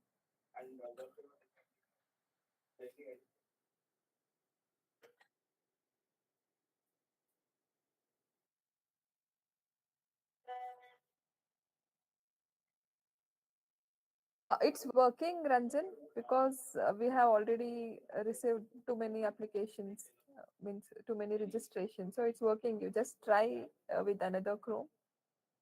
Yeah, okay. Madhushri?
The student participants over here, we have, I think if you are interested, maybe in another 1 minute, we will be having the speaker, he could join now.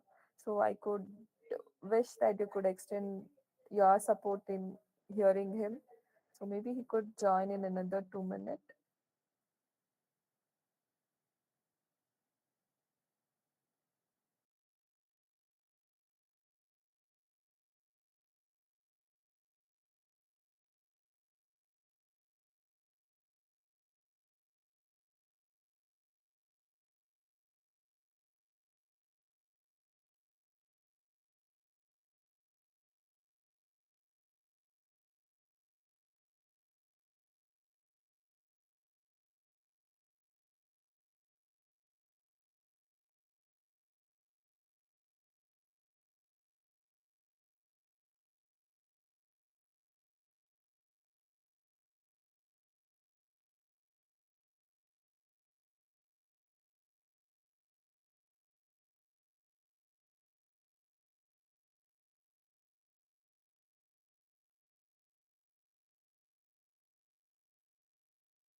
Good afternoon, sir.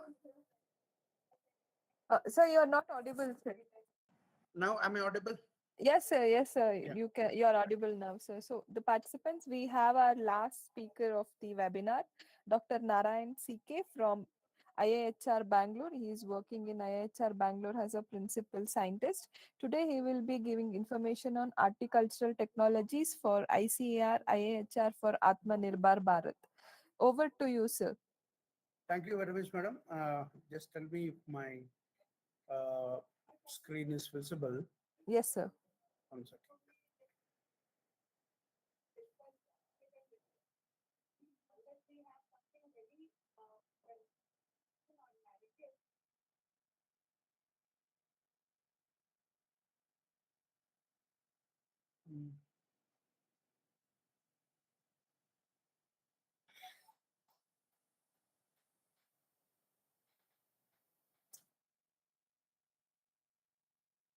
Probably you will have to make me presenter.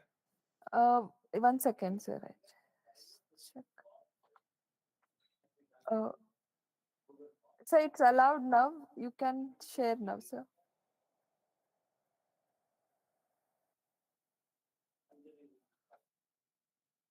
Yes, sir. I can see your screen. But the PPT. PPT, no. Let me open the PPT. Yes, sir.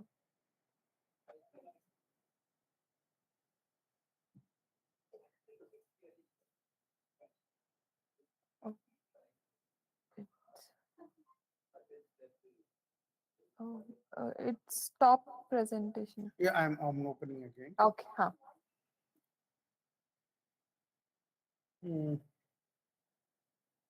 There is some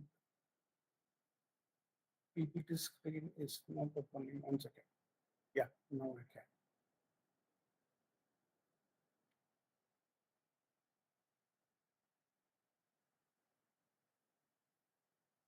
Now is it visible? My PPT is visible? Yes, sir. Yes, sir. So may I know the audience over there? Sir, they are engineering students and faculty, sir. From Bangalore, across Bangalore? Across Karnataka, sir. Across Karnataka. Okay. Good afternoon, students. This is Dr. C.K. Narendra from IIHR Bangalore, Indian Institute of Horticultural Research. We are placed located in Hesargata, North Bangalore, and we are a component or constituent council of agricultural of India. And this institute is involved in development of technology and different actually all the horticultural crops, and specifically fruits, vegetables, flowers, and a few medicinal crops and mushroom. So this is the spectrum and development of new varieties, hybrids in all fruits, vegetables, flowers, and medicinal crops, and its production technology. Then the post-harvest technology, which includes techniques for extending the shelf life of the fruits, its marketing, processing in that. Then in production technology also we work to optimize crop yield by optimizing the nutrition. So we have several technologies to manage the nutrition of the crop, and it has also has to be protected from pests and diseases. So we have an area where we are working on plant protection technologies, both chemical and non-chemical. Then we also have a strong engineering group who work on automation of all the farm operations, including production techniques and also post-production, that is food processing. So then we have a very strong biotechnological team who are developing biotechnological approaches and tools and techniques for rapid multiplication of plants, tissue culture technology. Then we have another group working on vaccines, diagnostic kits, that is kits for detecting viral, bacterial, and fungal diseases. This is the spectrum of our work, and when we talk about horticulture technologies for commercialization, we do the licensing of the technologies. That is, research is our mandate, and we are paid for doing that research, and to translate those research outputs into commercial ventures, we do the commercialization. That is, we sell these technologies to different stakeholders. For example, if you see the seeds, our main clients, the final clients are the farmers who need the seeds. There is an intermediary seed company. We also do direct supplies to the farmers, the seeds, but our capacities are not sufficient enough to meet the requirement and demand of the farmers. So there are private seed companies and there are also government seed companies. So the government seed companies are National Seeds Corporation, and in state level, they have, all states have State Seeds Corporation. They produce the seeds and then make it available to the farmers. So we do the development of this. We do the improvement or development of the seeds and planting material. Planting materials are those materials which cannot be propagated through seeds. For example, mango, many of the fruit crops except papaya, they're all propagated by grafts or seedling, butter plants, those things. So for maintaining that true to typeness, we multiply them through what you call asexual method. Asexual methods by adopting the techniques like different types of grafting, budding, cuttings, these things. So we make available this material also. Then in that, if you see recently, there are about 62 products in that segment now which are trending in the market and for which there is huge demand. The next is post-harvest technology or processing technologies, where we have more than 30 technologies now for commercialization, which includes technologies on production of ready-to-serve beverages, squashes, concentrates, osmotically dried fruits, then dried vegetables, vegetable powders, then other value-added products, like cookies and various other things. So basically, it's a processing technology and techniques for extending the shelf life of the fruits, fresh fruits and vegetables, both for domestic market as well as for export market. Then crop nutrition technologies or the specific other than the normal fertilizers, these are specialty fertilizers required by the crops in small quantities, and they are called micronutrients also, and plant hormones, then plant health promoting compounds called PGPRs, and then protection technologies. Protection, the traditional, we have the chemical technologies to protect the crop from insects and diseases. We have organic or non-chemical technologies also. We have 16 technologies in this category. And then farm implements and machineries. This is for 3 groups are there. One is for production, and the second is for processing, and third group is for production and processing of mushrooms.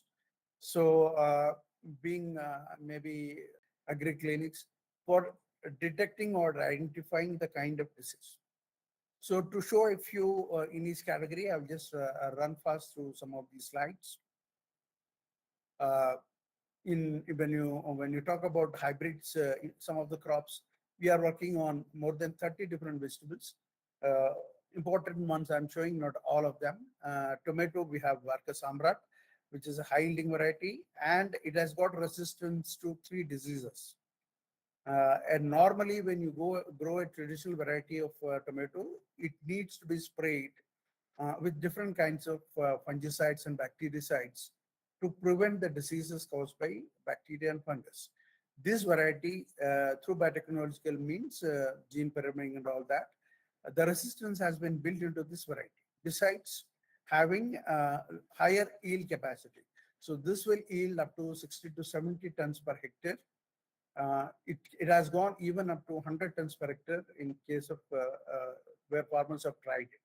So we have 4 varieties in this. Arka Samrat, Arka Rakshit, Arka Abed, and Arka Vishwas are the 4 latest varieties that we have, hybrids that we have from tomatoes. Similarly, in chilies we have Arka Sufal, and which is resistant to powder mildew and virus resistant. There is a disease called leaf curl virus in chilies, which will reduce the yield drastically. So it is resistant to that. Similarly, in case of French bean, we have 3-4 varieties. I've shown you 2 here. This is Sharat, which is a stringless bean. Then similarly, we have in brinjal, which is resistant to bacterial wilt. And similarly, we have onion. Our varieties are ruling. Almost 30% of the total onions produced in the country are from the varieties developed by IHR. So these are onion varieties. Then we have, bean varieties, Dolichos bean. These are the varieties having high yield. Each of them have some or the other specific characters which are superior to the one which are being cultivated by the farmers today. Similarly, in case of pointed gourd, parval and spine gourd, we have varieties. Then kundru or ivy gourd, we have this. Then in fruits, we have a high yielding custard apple called Arkasahan. Each fruit will weigh almost 400 to 600 grams, and it will not break. Traditionally, when you see the other varieties which are there in the market, the fruits will break from these crevices and the fruit is exposed. In this will not break. This is a hybrid, interspecific hybrid, where each fruit is very big in size and pulp yield is very high. Seeds are few and lighter in weight, so you get more pulp yield. Similarly, in case of papaya, we have the country is heavily depending upon the imported variety called Taiwan Red Lady. We have a similar variety having good yield and good fruit quality, Prabhat, and in Goa we have Arka Kiran, which is a red pulp variety. Similarly, we have large number of jackfruit accessions, and we have identified from IHR 2 orange type jackfruits which are grown by the farmer or protected by the farmers for a very long time. So in that we have color ranges ranging from light yellow to dark yellow to deep orange and even white. So we have both varieties with which have large amount of gum, and we also have without gumless varieties. Similarly, in pomelo we have varieties which are white flesh as well as orange flesh. Rambutan is a new upcoming variety, crop in India, just like your dragon fruit, which is imported from other countries. We are propagating it now in India too. There is a considerable amount of area in Coorg district of Karnataka, as well as other areas in Kerala. So we provide planting material for this. So we have this, then this red skin colored mango from our Bhubaneswar center. We are also working on flowers. We have high yielding varieties in this carnation, Arka Tejas and Arka Flame. Similarly, in rose, Arka Parimala, which is a scented variety, and Arka Swadesh. We also have high yielding scented varieties recently released, another 2. Similarly, in Chrysandra, am I making it boring? Should I stop it? Should I stop it? No, sir, continue. No, because there's a lot of disturbance behind. So then Gladiolus, we have large number of varieties, more than 15 of those varieties are available. Recently, we also released a dark blue color. Tuberose is another crop which is gaining popularity because of its good fragrance and long waste life, both for cut flowers, as well as it is suitable for extraction of essential oils or fragrances. So tuberose. In mushroom, a new variety of pink oyster mushroom we have released. In production technology, we have organic production technology for about 12 different crops. Similarly, protected cultivation, that is polyhouse cultivation, we have standardized for more than 6 different crops like tomato, cucumber, English cucumber, and capsicum, things like that. Then in food processing, we have, as I said, squash technologies with no preservative and having long shelf life of 6 months to 1 year. both ready to drink beverages as well as concentrates or squashes. We have this. Then fruit bar technology is another one. We have the fruit bar technology for 3 to 4 crops like mango, guava, papaya, then mixed fruit bars. Similarly, mixing papaya with others and many other fruits, including some of other pulps. Then osmotic dehydrated fruits is another one which is picking up in the market. Right now, it is getting imported from different countries, particularly Southeast Asian countries. And we have this technology, and the market is expanding for this commodity. And we have this technology for about 8 to 10 different crops like mango, pineapple, jackfruit, papaya, guava, amla, all this. And tomato crush is a technology which can be used when there is glut and prices go down to 50 paise or 1 rupee or 2 rupees a kilo. Then it can be converted into intermediate product called tomato crush. Then it is storable up to 6 months. It can be used as a substitute of fresh tomatoes for making rasam, sambar, and all other products. And this technology. In flowers, we have flower drying technology, where the dried flowers can be used for making different artifacts like garlands and bouquet, and then mementos and several other products. It will retain the color and shape of the product for more than 6 to 7 months. Shrink wrap is another low-cost technology for increasing the shelf life beyond 1 month, even at ambient temperatures. These are, some technologies for using the waste of watermelon, the watermelon rind. The inner portion can be used for making beverage. Outer rind, which is a waste, can be used for making candies like this, which go as additives or adjuvants in case in fruit fruit cakes, then fruit breads, things like that. Wine is another one which we are working on for a very long time. We have medicated grape wine with 14 to 15 different herbs having very high antioxidant property as well as medicinal property. So this is grape juice based. Similarly, we have wines from other different fruits like mango, banana, lychee, sapota. All about 5 to 6 different crops we can make fruit wines. Then we have crop nutrition products, as I said, micronutrient formulations for specific crops like banana special, mango special. This will increase the yields of the crops tremendously. 15 to 20% increase you can find the yields. Then organic pest management things like neem soap and pomegranate soap. These are some kinds of extracts from neem and neem cake or neem seed, and similarly the pomegranate seeds, which has got very good anti-insecticide or insecticidal properties or insect repellent properties. So this can be used as an alternative to chemical pesticides to ward off the insect pests. This is another technology or technique. We use the pheromone, parapheromone traps, which is like hormones, hormones or body odors, bad body odors of the insects. So we use here the body odors of female insects to attract male insects and then killing them by using chemical in the trap. So in this technique, what happens is the insects are attracted to this trap. Inside this trap, there is a small piece of board on which there is an odor compound of the female fruit fly. So because of the release of this odor, the male flies will be attracted here.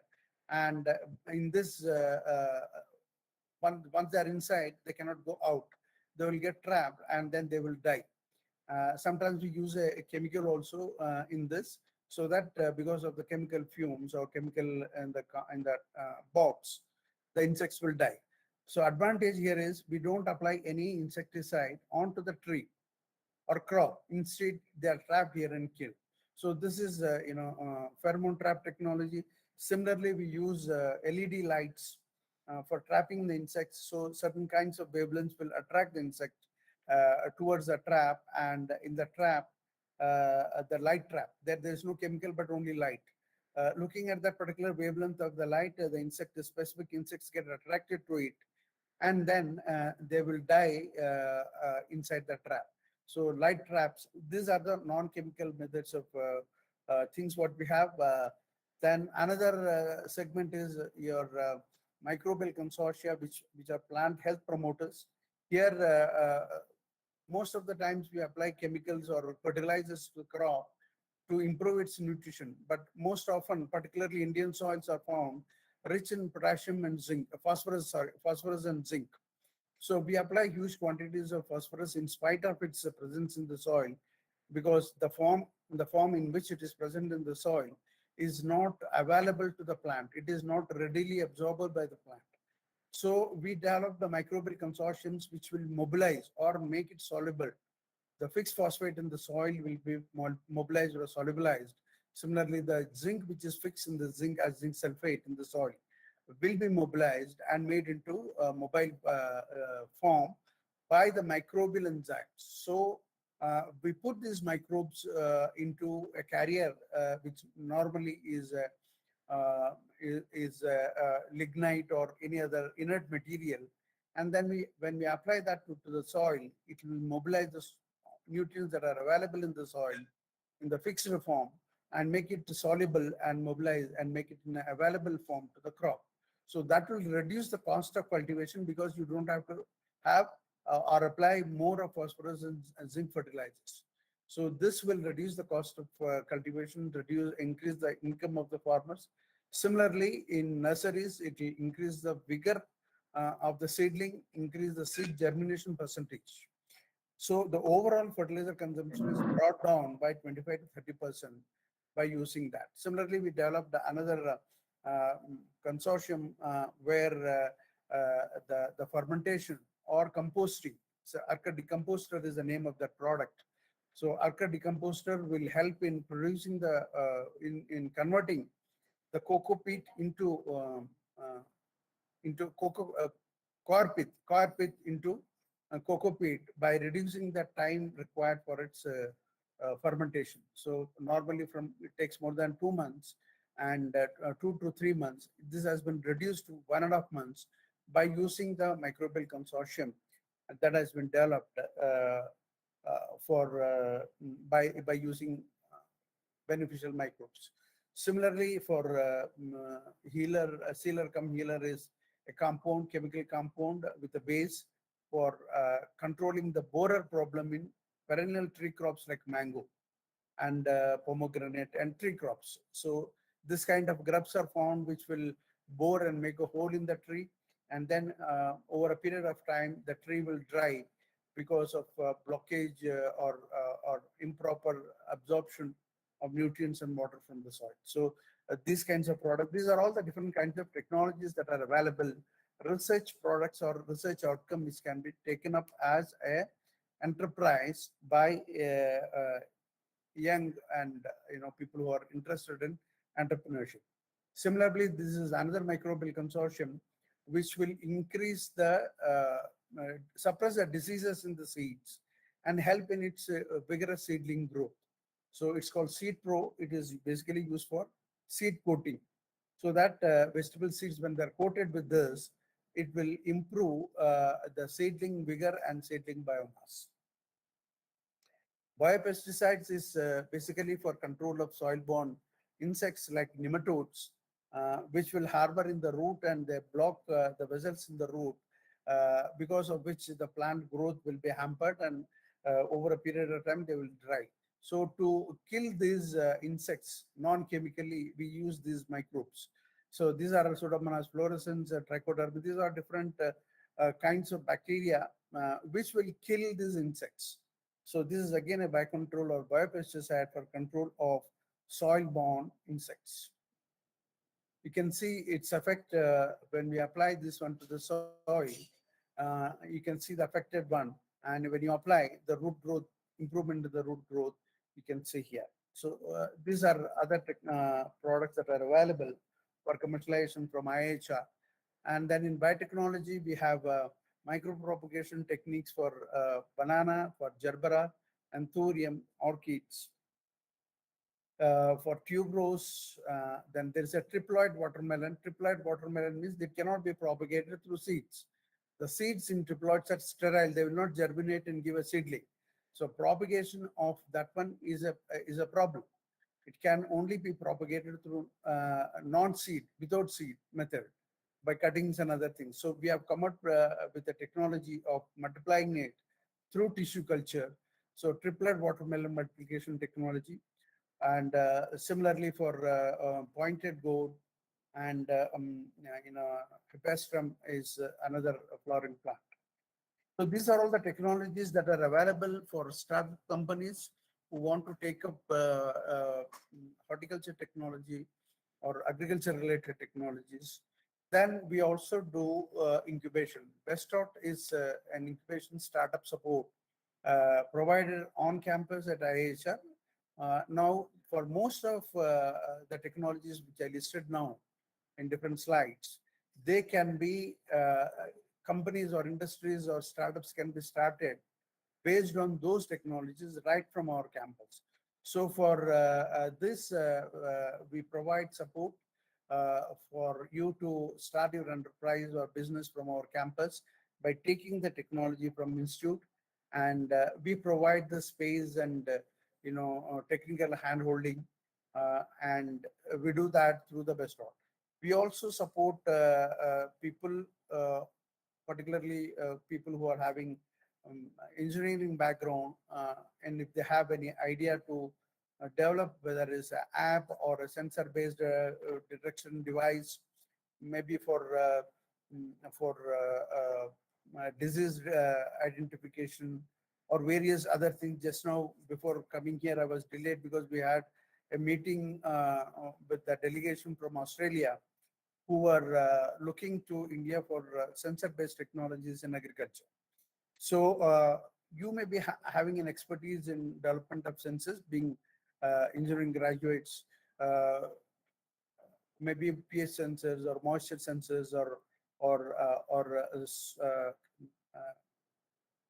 element sensors, maybe nitrogen, phosphorus, or micronutrients like boron and other things, sensors to electrical signals and sense, and based on that we can provide remote controlled on and off whether it is an irrigation system or fertilization system, fertilizers providing, or drip irrigation system, or it's called fertigation systems. So there is huge scope in this area. We provide ideas, provide hand-holding for converting your ideas into enterprises. So this is our details.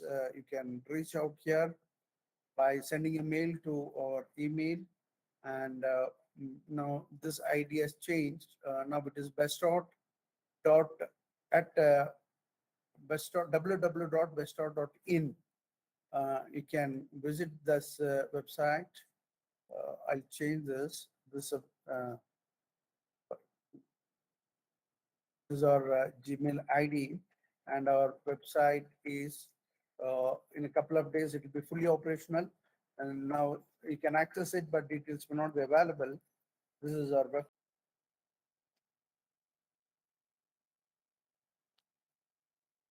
That's all from my side. Thank you, sir. Yeah. I think, sir, there is no question. Suppose if they are sending any questions in the chat box, we'll mail it to you, sir. Sure. Okay.